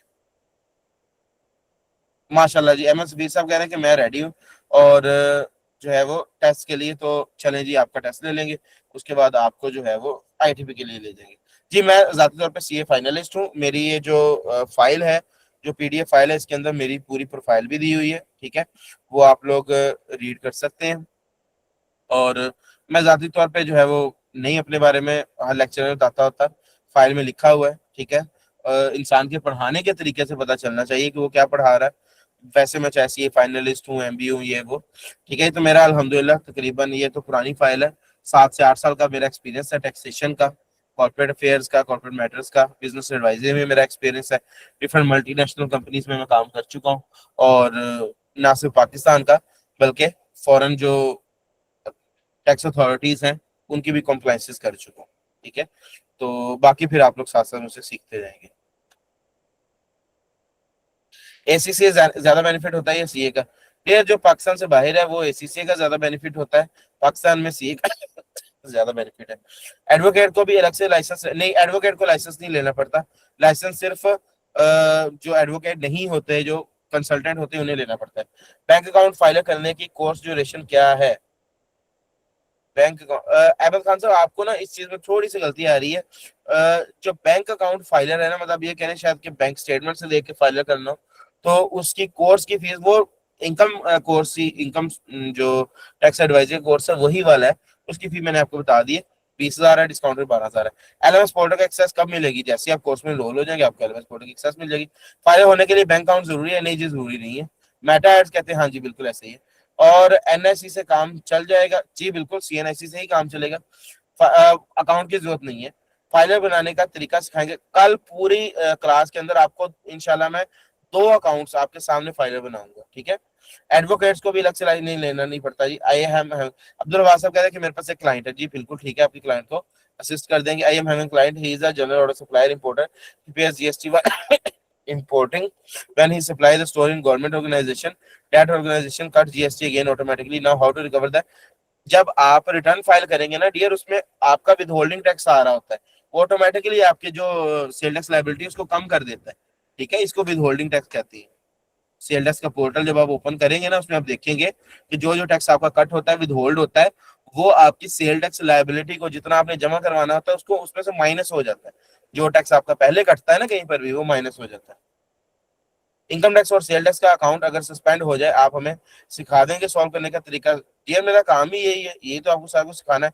सस्पेंशन हो जाए, ब्लैक लिस्टिंग हो जाए, या आपने खुद डी रजिस्टर करवाना हो, ये सारा कुछ सिखाया जाएगा। बार क्वेश्चन पे आ रहा हूँ जी। क्लास मंडे तो संडे होंगी, क्लासेस फ्राइडे सैटरडे संडे 3 दिन होंगी, ठीक है जी। रिटर्न क्वेश्चन सारे हो गए, ठीक है जी।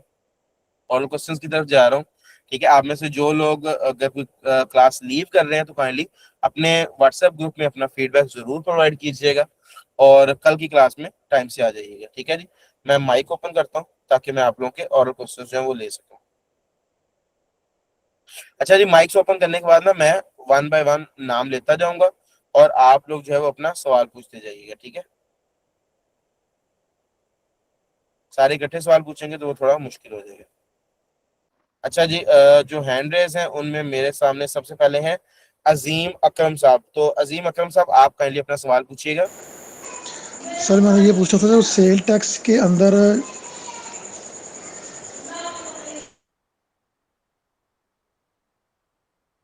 अजीम साहब पूछिए जी सवाल। जी, मैं कह रहा था जो सेल टैक्स में क्यूरीज होंगी वो भी सारी इसमें सॉल्व कराएंगे हमें आप। जी जी, सेल टैक्स के चाहे नोटिस हो, सेल टैक्स की अपील्स हो, सेल टैक्स का जितना भी काम है वो सारा इसी में है, ठीक है। और ना सिर्फ सेल टैक्स में फेडरल का काम करवाया जाता है, पीआरए और एसआरबी, केपीआरएस सारे काम करवाए जाते हैं, ठीक है। आपके सेल टैक्स के रिफंड्स क्लेम करने हो, आपके सेल टैक्स के जितने भी एनेक्जर्स हैं, आपका इंपोर्ट का काम हो, एक्सपोर्ट का काम हो, सेल टैक्स पोर्टल्स को आपने किस तरीके से पीएसडब्ल्यू सिंगल विंडो के साथ लिंक करना है, कैसे आपकी एक्सपोर्ट जो है वो वहां से रिफ्लेक्ट होकर यहाँ पे नजर आती है, कैसे आपने अपने स्टॉक को मैनेज करना है, एक एक चीज करवाई जाएगी आप। इसमें जो हमें आप सिखाएंगे इनकम टैक्स के मुतालिक जो प्रैक्टिस होगी, प्रैक्टिकल करेंगे, वो आप हमें किस तरह बताएंगे उसके बारे में? हमारे पास अभी क्लाइंट नहीं होंगे। देर मैं आईडीज प्रोवाइड करूंगा ना, आप देखें मैं आपको बताता हूँ किस तरीके से होगा। मैंने आपको मिसाल के तौर पे आज पढ़ा दिया इनकम फ्रॉम बिजनेस। मैंने आपको एक पूरी जी जो है वो डाटा दिया, ठीक है। डाटा आपके सामने रखा, उससे मैंने एक पूरी रिटर्न फाइल कर दी, ठीक है, आपने देख ली। उसके बाद जो आईडीज आपको प्रोवाइड की गई हैं, आप उन आईडीज पे रिटर्न ओपन करोगे। आप किसी भी साल की रिटर्न ओपन कर सकते हो, आपने ये नहीं कहना कि जी इस साल की रिटर्न तो उस बंदे की हो गई हुई है। आप पिछले सालों की रिटर्न ओपन कर लो। 2000 के साल के तौर पे वो बंदा फाइलर हुआ है 2020 में, आप 2019 की रिटर्न ओपन कर लो, आप 2016 की रिटर्न ओपन कर लो, रिटर्न ओपन हो जाती है, ठीक है, पुरानी रिटर्न। थैंक तो उसमें आपने थैंक यू। सेम सारा वही काम करना है जो मैंने किया है। फिर उसके ऊपर देखते हैं कि भाई जब मैंने ये एंट्री की तो उसका रिजल्ट क्या आया, कितना टैक्स बना, ये एंट्री की तो क्या टैक्स बना, इसी को कहते हैं प्रैक्टिस करना।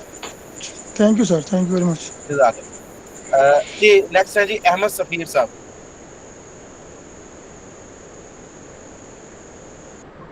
अस्सलाम वालेकुम एवरीवन।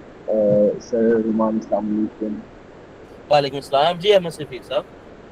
जी सर, मेरे को काफ़ी ज़्यादा क्वेश्चन लाइन में आ रही हैं। सबसे पहले मैं आपसे ये पूछना चाहूँगा कि जो सर एक्सपोर्ट इंपोर्ट का लाइसेंस है सर, वो किससे हम लेते हैं? इम्पोर्ट एक्सपोर्ट के लाइसेंस को क्या चीज़ है जी? सर वो हम कहाँ से लेंगे, एक्सपोर्ट और इंपोर्ट का लाइसेंस जो? इंपोर्ट एक्सपोर्ट का लाइसेंस आपको जो इसका मॉड्यूल है ना जी, पीएसडब्ल्यू पाकिस्तान सिंगल विंडो का, उसमें आपको ये सारा कुछ सिखाया जाएगा, इन डिटेल सिखाया जाएगा। इसके साथ साथ फिर हमारा पूरा एक कोर्स है इम्पोर्ट एक्सपोर्ट का, ठीक है, तो उसमें भी आपको ये सारा कुछ गाइड किया जाएगा। तो वो सर हैं माजिद साहब, वो आपको एक इम्पोर्ट एक्सपोर्ट के बारे में कंप्लीट पढ़ाएंगे। जी सर बिल्कुल। और सर मेरा ये क्वेश्चन है कि हम जो मतलब कि काफ़ी देर पुराना एक बंदा टैक्स पे कह रहा था, लेकिन उसने अचानक टैक्स पे करना छोड़ दिया, और अब वो कुछ सालों के बाद अब 2026 में जाके टैक्स पे करता था। तो सर क्या हम अगर सर चार्ज को एटीएल उसका जमा करवा देंगे फिर उसकी फीस होती है, तो क्या सर वो दोबारा एक्टिव हो जाएगा? अच्छा, मुझे अहमद साहब, जितनी आपकी वाज़ेह आप ये कह रहे हैं कि एक बंदा है बहुत देर से रिटर्न फाइल कर रहा था, टैक्स भी जमा करवा रहा था, अब वो बंदा इनएक्टिव हो गया है और हम उसका एटीएल सरचार्ज जमा करवाएंगे, वो आप सिर्फ 1,000 रुपए करवाएंगे और उस 1,000 रुपए से वो वंस अगेन एक्टिव फाइलर बन जाएगा। वो सिर्फ हम 1,000 रुपए करवाएंगे, चाहे उसने 10 सालों की रिटर्न ना फाइल की हो, लेकिन हम सिर्फ एक ही साल का 1,000 रुपए करवाएंगे। क्या यही सवाल है आपका?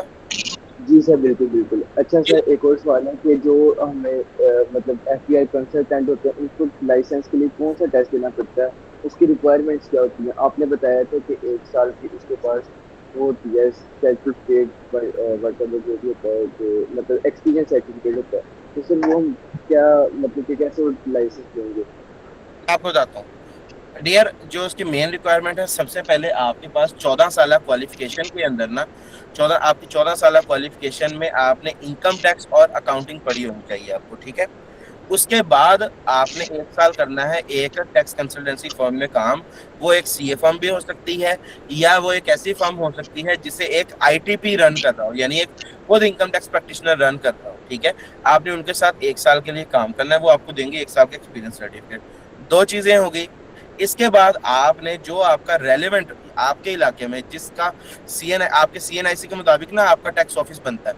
मिसाल के तौर पे आप रह रहे हैं लाहौर में, अब आपका आरटीओ लाहौर बन जाएगा। आप आरटीओ लाहौर में अप्लाई करते हैं, ठीक है। उसके लिए ऑफलाइन अप्लाई करना होता है, उसकी ऑनलाइन एप्लीकेशन नहीं होती। 500 रुपये एप्लीकेशन फीस है। आपने आरटीओ में जाना है, ठीक है। आरटीओ में जाके आपने परफॉर्मा लेना है, फॉर्म लेके आपने आईटीपी के लिए अप्लाई कर देना है, साथ में 500 रुपये का आपका स्टैंप लगेगा, ठीक है। आपने अप्लाई कर दिया। उसके बाद क्या होगा, आपको बुलाया जाएगा इंटरव्यू के लिए। कमिश्नर साहब आपका खुद इंटरव्यू लेंगे, ठीक है। बेसिक सी चीज़ें पूछते होते हैं, आपको इंशाल्लाह बहुत अच्छे से आप उसको क्लियर कर लेंगे। तो बेसिक से आपसे चंद एक चीज़ें पूछेंगे, उसके बाद उन्होंने आपको लाइसेंस प्रोवाइड कर देना। एक सादा सा कागज़ होता है, उसके ऊपर आपकी पिक्चर वगैरह आ जाती है, कमिश्नर साहब के साइन आ जाते हैं। उसके बाद ये आप आईटीपी हो जाते हैं, इनकम टैक्स प्रैक्टिशनर होते हैं, और ये लाइफ टाइम होता है, उसको कोई भी आपने रिन्यू नहीं करवाना। और वो हर जगह के लिए जो है वो इक्वली आप उसे यूज़ कर सकते हैं। ऐसा नहीं कि आपने जिस आरटीओ से किया है बस आप उसी आरटीओ में काम कर सकते हैं, नहीं, आप पूरे पाकिस्तान में अपने उस लाइसेंस को इस्तेमाल कर सकते हैं। जी सर बिल्कुल। और सर इस लाइसेंस से क्या फ़ायदा क्या होगा मतलब? मैं आपको बताता हूँ डियर, बाकी सबको भी बता रहा हूँ जी। लाइसेंस का ये फायदा होता है कि जब आप इनकम टैक्स का काम करते हैं ना, तो इनकम टैक्स का काम करते होते हैं हम लोग लोगों के पोर्टल से। मैंने आपको दिखाया ना, पोर्टल बने हुए हैं, हर बंदे का अपना अपना एक पोर्टल होता है। तो जो एफपीआर है ना, एफपीआर का ये तरीकाकार है, एफपीआर कहता है कि हर बंदा अपना पोर्टल ओपन करे और उससे अपना टैक्स का काम करे। तो जब एक कंसल्टेंट किसी का काम कर रहा होता है ना, तो वो ऐसे ही शो हो रहा होता है जैसे वो पर्सन अपना काम खुद करता है। यानी कि जो आम काम है ना, वो तो हर कोई कर सकता है, जो उसके लिए कोई ऑफिशियल जो है वो क्वालिफिकेशन की जरूरत नहीं है। लेकिन जब आपके क्लाइंट को कोई नोटिस आए और उस नोटिस पर एफपीआर कोई फैसला दे दे कि भाई आपके क्लाइंट जो है वो अब 50,000 रुपये टैक्स उसके ऊपर लग गया है, उसको ये अब जमा करवाना पड़ेगा हुकूमती खजाने में, लेकिन आपका क्लाइंट कहता है जी मेरे साथ ज्यादती हुई है, मैं नहीं दे सकता ये टैक्स, या मेरे ऊपर ये नहीं बनता। अब ये क्या है, ये लगेगा केस। ये केस एफबीआर में नहीं लगता, ये एक अलग से थर्ड पार्टी है, उसे कमिश्नर अपील्स कहा जाता है, ठीक है। फिर उससे होता है अपेलेट ट्राइब्यूनल, यानी समझ लें ये अदालतें हैं, टैक्स की अदालतें हैं। फिर आप टैक्स की अदालतों में जाके एफबीआर को चैलेंज करते हैं कि भाई एफबीआर ने ये गलत फैसला किया है और हम चैलेंज करते हैं एफबीआर के फैसले को। फिर उस अदालत में जो है वो केस चलता है, उसके ऊपर आपकी हियरिंग होती है, आप जाते हैं या आपका क्लाइंट आपके साथ जाता है, दूसरी तरफ से एफबीआर की तरफ से ऑफिसर आता है, आपकी आपस में जो है वो आप अपने मौकफ पेश करते हैं, आप अपने ग्राउंड्स पेश करते हैं, एफबीआर के जो ऑफिसर आते हैं वो अपनी बात करते हैं, फिर एक फैसला देते हैं कमिश्नर अपील साहब कि भाई एफबीआर ने गलत किया है, ये एफबीआर ने जो सही किया, यानी कि वो या तो अपील को, आपकी जो अपील है उसके जरिए जो एफबीआर का फैसला होगा उसको कंफर्म कर देंगे या एनल कर देंगे, खत्म कर देंगे। ठीक है, तो ये वाला जो काम है ना, ये काम नॉर्मली आपको पता है अदालतों वाला काम करते हैं वकील, लेकिन यहाँ पर एफबीआर ने या इनकम टैक्स ऑर्डिनेंस के कानून ने ये इजाजत दे दी है कि भाई यहाँ पर वकील ना भी हो तो चलेगा, लेकिन अगर वकील नहीं है तो फिर दूसरे तौर पे क्या चीज होनी चाहिए, वो एक इनकम टैक्स प्रैक्टिशनर होना चाहिए। और उसकी क्या करेक्टरिस्टिक्स है वो मैंने आपको पहले ही बता दी है। 14 साल क्वालिफिकेशन में इनकम टैक्स और अकाउंटिंग पढ़ा हुआ आपने, इसके साथ साथ फिर 1 साल का एक्सपीरियंस सर्टिफिकेट होना चाहिए आपके पास, और आपने इंटरव्यू अपना क्लियर किया हो तो आपके पास वो लाइसेंस आ जाए। ये डीएस समझ आ गया आपको? जी सर बिल्कुल आ गई है मुझे समझ सर। इसके अलावा जो सोशल सिक्योरिटी है उस पे हम क्या क्या कर सकते हैं, मतलब कि हम अगर कोई कस्टमर आता है हमारे पास, वो क्लाइंट आता है, वो कहता है कि भाई आप ऐसा करें कि सोशल सिक्योरिटी से रजिस्टर कर दे, तो उसका क्या फ़ायदा है? क्लाइंट आके आपको क्या कहता है? कहेगा कि मेरे बंदे यहाँ पे काम कर रहे हैं, मैं उनको रजिस्टर्ड करना चाहता हूँ सोशल सिक्योरिटी में, तो उसका क्या मतलब क्या तरीकाकार होगा? क्या तरीकाकार होगा? डियर, उसका तरीकाकार ये होता है कि सोशल सिक्योरिटी ऑफिस बने होते हैं, जैसे पंजाब में है पंजाब सोशल सिक्योरिटी है, सिंध सोशल सिक्योरिटी है। आप सोशल सिक्योरिटी का ऑफिस विजिट करेंगे, वहां पे जाके कंपनी के बारे में सारे कवायद जमा करवाएंगे। एक जो है वो एम्प्लॉयर की तरफ से कंप्लीट फॉर्म होता है, आप अपनी क्लाइंट की कंपनी के बारे में बताएंगे, कितने आपके क्लाइंट्स हैं उनके बारे में बताएंगे, जितनी आप उनको सैलरी देते हो उसके बारे में बताते हैं। पूरा फॉर्म होता है, बेसिक सा होता है, बिल्कुल सादा सा फॉर्म, वो आप फिल करके जमा करवाते हैं। उसके बाद टाइम लगता है, ऐसी सोशल सिक्योरिटी से एक बंदा नॉर्मली विजिट करने भी आता है, और वो देखता है आपकी सारी बिजनेस प्रेमिसेस को, देखता है कि आपके पास कितने लोग काम कर रहे हैं, जितनी आपने बताया कि मैं इतनी इतनी उनको तनख्वाह देता हूँ, क्या वाकई आप दे रहे हो, मिनिमम वेज रेट के मुताबिक दे रहे हो, सारा कुछ वेरीफाई करने के बाद उसकी रजिस्ट्रेशन हो जाती है। अब उसके बाद होता क्या है, उसके बाद होता ये है कि वो जो इदारा है, पंजाब सोशल सिक्योरिटी हो गया या सिंध सोशल सिक्योरिटी हो गया, इनके बने होते हैं हॉस्पिटल्स, इनके डिस्पेंसरीज बनी हुई होती हैं। तो फिर आपकी जो कंपनी के मुलाजिम होते हैं वो वहां जाके अपना मुफ्त इलाज करवा सकते हैं। सवाल ये है कि भाई ऐसा करने से एम्प्लॉयर को क्या मिला? तो भाई एम्प्लॉयर को इसमें कोई खुशी नहीं मिलती कि मैं भाग के जाके अपने एम्प्लॉयर को वहां पे रजिस्टर करवा, बल्कि ये पाकिस्तान का कानून है, लेबर लॉ जो है ना पाकिस्तान का, ठीक है, पाकिस्तान का लेबर लॉ और ह्यूमन रिसोर्स एक्ट, ये वो कवानीन कहते हैं कि अपनी प्राइवेट कंपनीज के अंदर जितने भी मुलाजिम हैं, आप उनको हेल्थ वाइज भी सिक्योरिटीज फराहम करें, आप उनको फाइनेंशियली भी सिक्योरिटी फराहम करें। ऐसा ना हो कि वो आपकी प्राइवेट कंपनी में काम करते रहें और बीमार हों तो उनके पास इलाज के लिए पैसे ना हो, या जब वो रिटायर हो तो उनके पास जिंदगी गुजर बसर करने के लिए पैसे ना हो। ठीक है, ये इसका पर्पस होता है।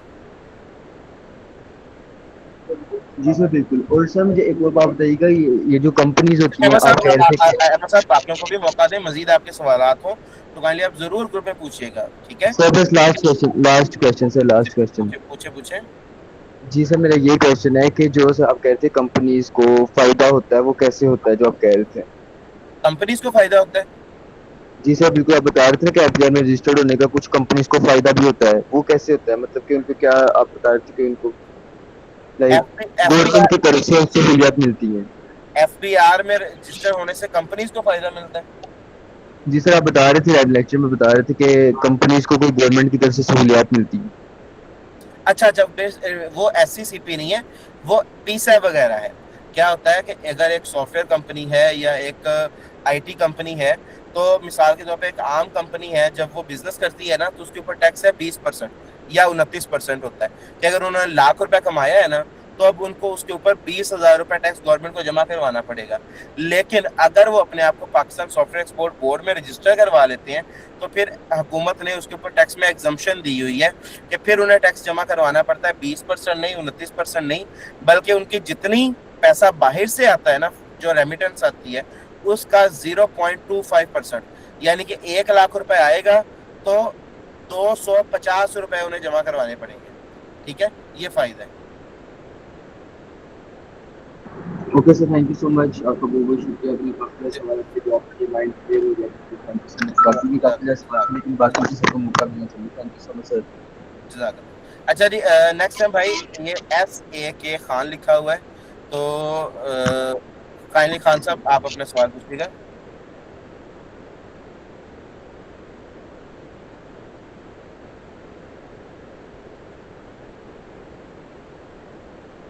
आवाज आ रही है सर? जी जी, मुझे आपकी आवाज आ रही है, आप सवाल पूछें। अच्छा सर, मैं तीन चार बातें कहूंगा। मैं आपका प्रीवियस बैच का स्टूडेंट हूँ सर, और मैंने तंग आकर ना इधर बोलने की जसारत की है सर। जुलाई क्या? 2025 का स्टूडेंट हूँ मैं आपका। आप कह रहे थे कि आप रिप्लाई देते हैं, आप बिल्कुल रिप्लाई नहीं देते सर। काफी मर्तबा मैंने और ग्रुप के बंदों ने आप अच्छा, मैं आपको बताता हूँ जी, मैं आपको म्यूट इसलिए कर रहा हूँ क्योंकि ये चीज़ अच्छी नहीं लगती इस तरीके से, क्योंकि मैं ऑलरेडी ये चीज़ पहले ही बता चुका हूँ डियर, कि जैसे जैसे बैचेस पुराने होते हैं ना, अब देखें मुझे रिप्लाई देने में देखिए कोई मसला तो नहीं है ना। अच्छा, काइंडली इस चीज़ को आप सब लोगों के साथ में शेयर कर रहा हूँ कि अगर कोई भी स्टूडेंट इस तरीके से कहे कि जी मुझे रिप्लाई नहीं मिल रहा, तो अब जैसे भाई हैं वो कह रहे हैं कि मैंने, क्योंकि पुराने बैचेस में ऐड होंगे, ओरिएंटेशन का लिंक उन्हें शेयर हुआ, तो उन्होंने भी ज्वाइन किया, तो उन्होंने कहा कि मैं यहाँ पे इस चीज़ को शेयर करूँ, ठीक है। तो मुझे रिप्लाई करने में कोई एतराज नहीं है, मेरा तो काम है ये कि मैं सबकी हेल्प करूं। लेकिन क्या होता है कि जब मेरे पास स्टूडेंट्स आते जाते हैं, ज्यादा से ज्यादा स्टूडेंट्स आते जाते हैं ना, तो फिर मेरे पास मुश्किल हो जाता है, इवन दैट के आप समझ लें कि खाना खाने तक का टाइम नहीं मिल पाता। तो मैं खुद भी क्योंकि इंसान हूँ, तो ये असल में वजह होती है, और ऐसी कोई वजह नहीं है। मेरी कोशिश यही होती है कि एक दिन में नहीं रिप्लाई हुआ, दूसरे दिन हो जाए, तीसरे दिन हो जाए।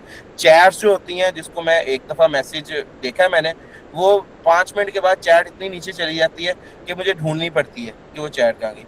तो ये डिफरेंट रीजंस होती हैं जी, अगर किसी को रिप्लाई नहीं मिल पाता। अब भाई जो है वो 2025 के बैच के हैं, अब जो है जुलाई 2025 के अब दोबारा आने वाला है, क्या उसे कहते हैं, जुलाई 2025। तो ये वजह है कि जब आप न्यू बैचेस में होते हैं, ठीक है, तो उस टाइम तो साथ साथ वो नया बैच जो है ना ऊपर चल रहा होता है, डेली उसको क्लासेस देनी है, ये वजह होती है। 4 4 5 5 महीने का बैच सर, होता है। मेरी दूसरी बात सर, नहीं, दूसरी बात ये है इस कि तरीके से नहीं, आपने एलएम इस तरीके से नहीं है डियर। आप जो बहस कर रहे हैं, इस सर तरीके से सर करेंगे। आपने जी जी आप मतलब ये है कि आप व्हाट्सएप पर रिप्लाई नहीं देते, कोऑर्डिनेटर आपके जवाब नहीं देते। ठीक, अब मैं इन्हें रिमूव करना मेरे लिए ज़रूरी था। उसमें यह है कि बहस होगी, तो जो मैंने इतनी मेहनत से पढ़ाया है उसका क्या फ़ायदा हुआ। तो नेक्स्ट जी, किसी और भाई कोई सवाल है तो बताएं, आपके सामने मैंने सारी चीज़ें शेयर कर दी हैं। मैं खुद भी इंसान हूँ, तो ये असल में वजह होती है कि किसी को रिप्लाई करना जो है वो अगर ना किसी टाइम पे रिप्लाई किया जा सके, तो उसकी जो है सिर्फ और सिर्फ ह्यूमन कोई ना कोई रीज़न हो सकती है, और कोई वजह नहीं, किसी का कोई ज़ाती दुश्मनी नहीं होती, ऐसा कुछ भी नहीं होता। मैं हमेशा अवेलेबल हूँ जी। किसी और भाई का कोई सवाल है जी तो आप लोग पूछ सकते हैं। अस्सलाम वालेकुम सर, रजब बात कर रहा हूँ। बहुत बहुत जी शुक्रिया सर, जी, प्लेटफॉर्म रजब का। भाई आप बहुत पूछें। बहुत नॉलेजफुल था। तो सर इंशाल्लाह इसको कंटिन्यू रखेंगे। तो सर इसमें मुझे क्वेश्चन ये पूछना था कि जैसे मेरा एक कोलीग है, उसकी एक बिजनेस है लेस का ना, तो उसमें उसको रिप्लाई भी करने पड़ते हैं के अंदर नोटिस में। इसी वजह से मैं ये सीखना चाह रहा था कि उसका जो रिप्लाई वगैरह है, बाकी जो रिटर्न है वो मैं खुद कर सकूँ। तो और दूसरा सर ये पूछना था कि एक मेरा एक और कज़न है, वो उसने कोई ज़मीन वगैरह ली है, लेकिन वो अभी 18 19 साल का है, स्टडी कर रहा है सेकेंड ईयर में। तो उसका फाइलर होना ज़रूरी है क्योंकि उस पर उसको टैक्स ज़्यादा लगेगा। तो उसके लिए क्या क्या चीज़ें जो हैं वो इंक्लूड करनी चाहिए फाइलर बनाने के लिए? जी ठीक है, अरे साहब मैं आपको गाइड कर देता हूँ। एक तो जो नोट्स का रिप्लाई वगैरह आपको करना पड़ता है, उस हवाले से भी मैं गाइड कर देता हूँ, क्योंकि आपने कहा मेरे ख्याल से शायद लेज का बिजनेस है, तो इस तरह की जो थोड़ी बड़ी कंपनीज हैं, उनको तकरीबन हर रिटर्न में कोई ना कोई नोटिस आ रहा होता है, कभी किस चीज़ से रिलेटेड और कभी किसी चीज़ से रिलेटेड। तो एक तो नोट्स वाला तो आपका इंशाल्लाह पूरी तरीके से क्लियर हो जाएगा, हर तरह के नोट्स जो हैं वो कवर करवाए जाते हैं। दूसरी बात, जो भाई अभी रजिस्टर होना चाह रहे हैं उनके लिए आप कह रहे हैं कि क्या क्या चीज़ें उनकी रखनी चाहिए।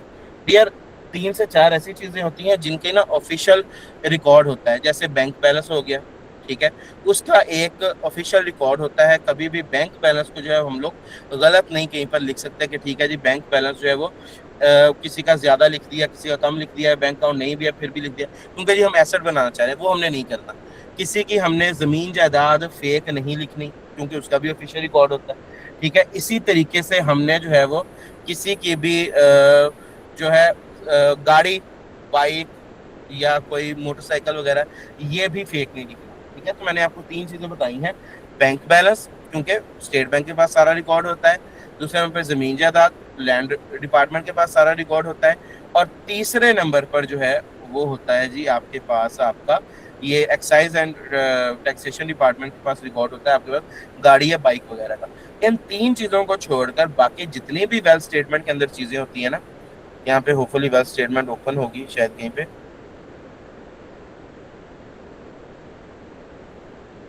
अभी देखिए जैसे वेल्थ स्टेटमेंट है, तो इसके अंदर बाकी जितनी भी चीजें हैं ना, उनमें आप एडिशन कर सकते हो। मिसाल के तौर पे आप किसी का नॉन नॉन बिजनेस इक्विपमेंट लिख सकते हो, नॉन बिजनेस एनिमल्स लिख सकते हो, ठीक है।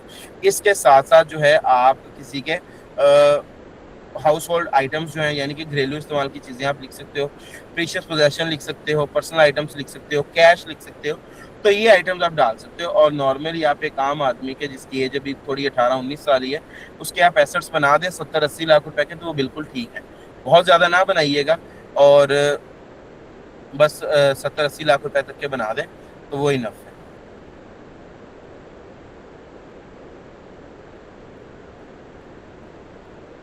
अच्छा जी, ठीक है जी डियर आल। तो अब मेरे ख्याल से सवालात तो मजीद भी हैं भाइयों के, लेकिन टाइम भी काफ़ी हो रहा है।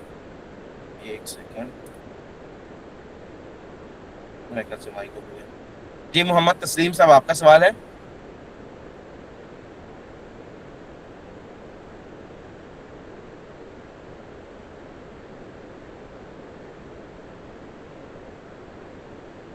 चौधरी मुजम्मल साहब, आपका सवाल है? अस्सलाम वालेकुम सर। वैसे तो सर मेरे डाउट सारे क्लियर हैं, लेकिन एक इशू आ रहा है। जो आपने एलएमएस की वेबसाइट बताई है ना, वो जो है उसका एक्सेस आप देंगे या? हाँ जी, एलएमएस की जो एक्सेस है उसको क्या चीज़ है? वो मैंने वेबसाइट सर्च की, वो जो है ना चल नहीं रही, तो इसका एक्सेस वगैरह आप देंगे या कोई और सीन है? नहीं नहीं, वेबसाइट जो सिंपल वेबसाइट है ना वो तो फौरी चलेगी ना। आप लिखे IBLahore.com, वेबसाइट क्यों नहीं चल रही? ठीक है, ये वेबसाइट है IBE, मैं यहाँ पे लिख के सेंड कर रहा हूँ चैट बॉक्स में। जी चलो ठीक है। IBELahore.com, ठीक है।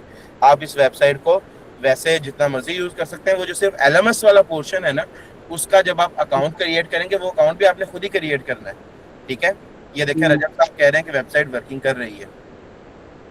तो बल्कि मैं ये कहूंगा आप सब लोगों को, ठीक है, एक सेकेंड, कि आपने क्या करना है जी, एक जो जरूरी काम है ना अभी, वो आपने अभी से करना शुरू कर देना है, ताकि बाद में जो है ना वो फिर कई दफ़ा कुछ स्टूडेंट्स लेट हो जाते हैं, तो फिर वो बार बार जो है वो अलग अलग से एक्सेस प्रोवाइड करनी पड़ती है। मैं आपको दिखाता हूँ।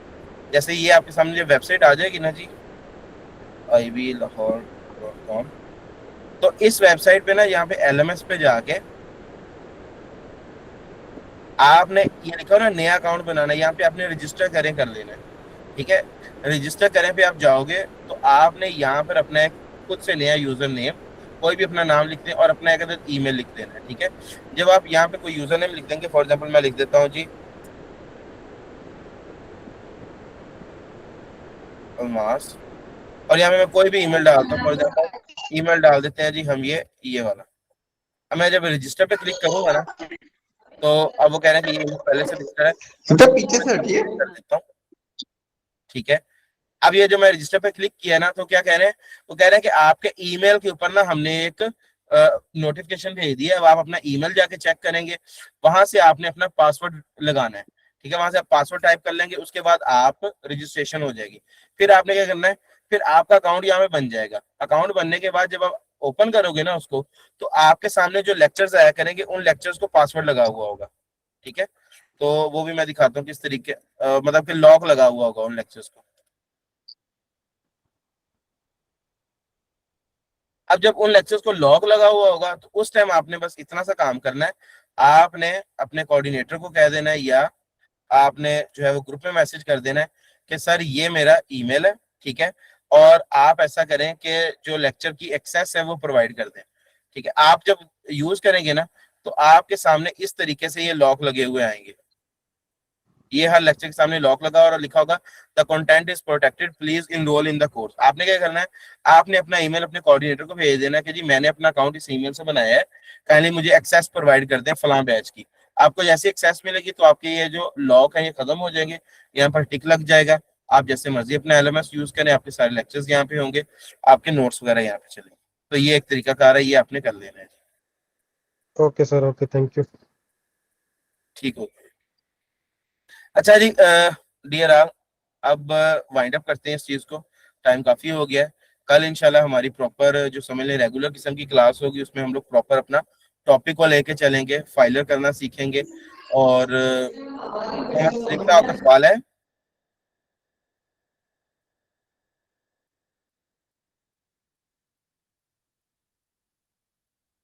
ठीक है, मेरे ख्याल से गलती से माइक ओपन रह गया, तो मैं जो है एक दफा म्यूट कर रहा हूँ आप सबको। ठीक है, तो आप अपने कोऑर्डिनेटर्स के साथ अपने एडमिशन वगैरह के लिए राब्ता कर लें। जो भी आपके क्वेश्चंस वगैरह हो उनसे मजीद पूछ लें। जो मेरे से पूछने वाला आपका सवाल हो वो काइंडली ग्रुप में पूछ लें, मेरे फोन नंबर पर पूछ लें। अपने एडमिशन्स वगैरह जो है वो कोशिश करें कल तक ही सारे डन कर लें, और ताकि कल आप प्रॉपर अपनी क्लास ले सकें। ठीक है जी, कल मिलते हैं इंशाल्लाह इसी टाइम पे। काइंडली फेसबुक अपने व्हाट्सएप ग्रुप में जो है कोर्स का जो फीडबैक है वो जरूर दीजिएगा, जैसा भी आपको कोर्स लगा हो। इंशाल्लाह कल मिलते हैं जी, तब तक के लिए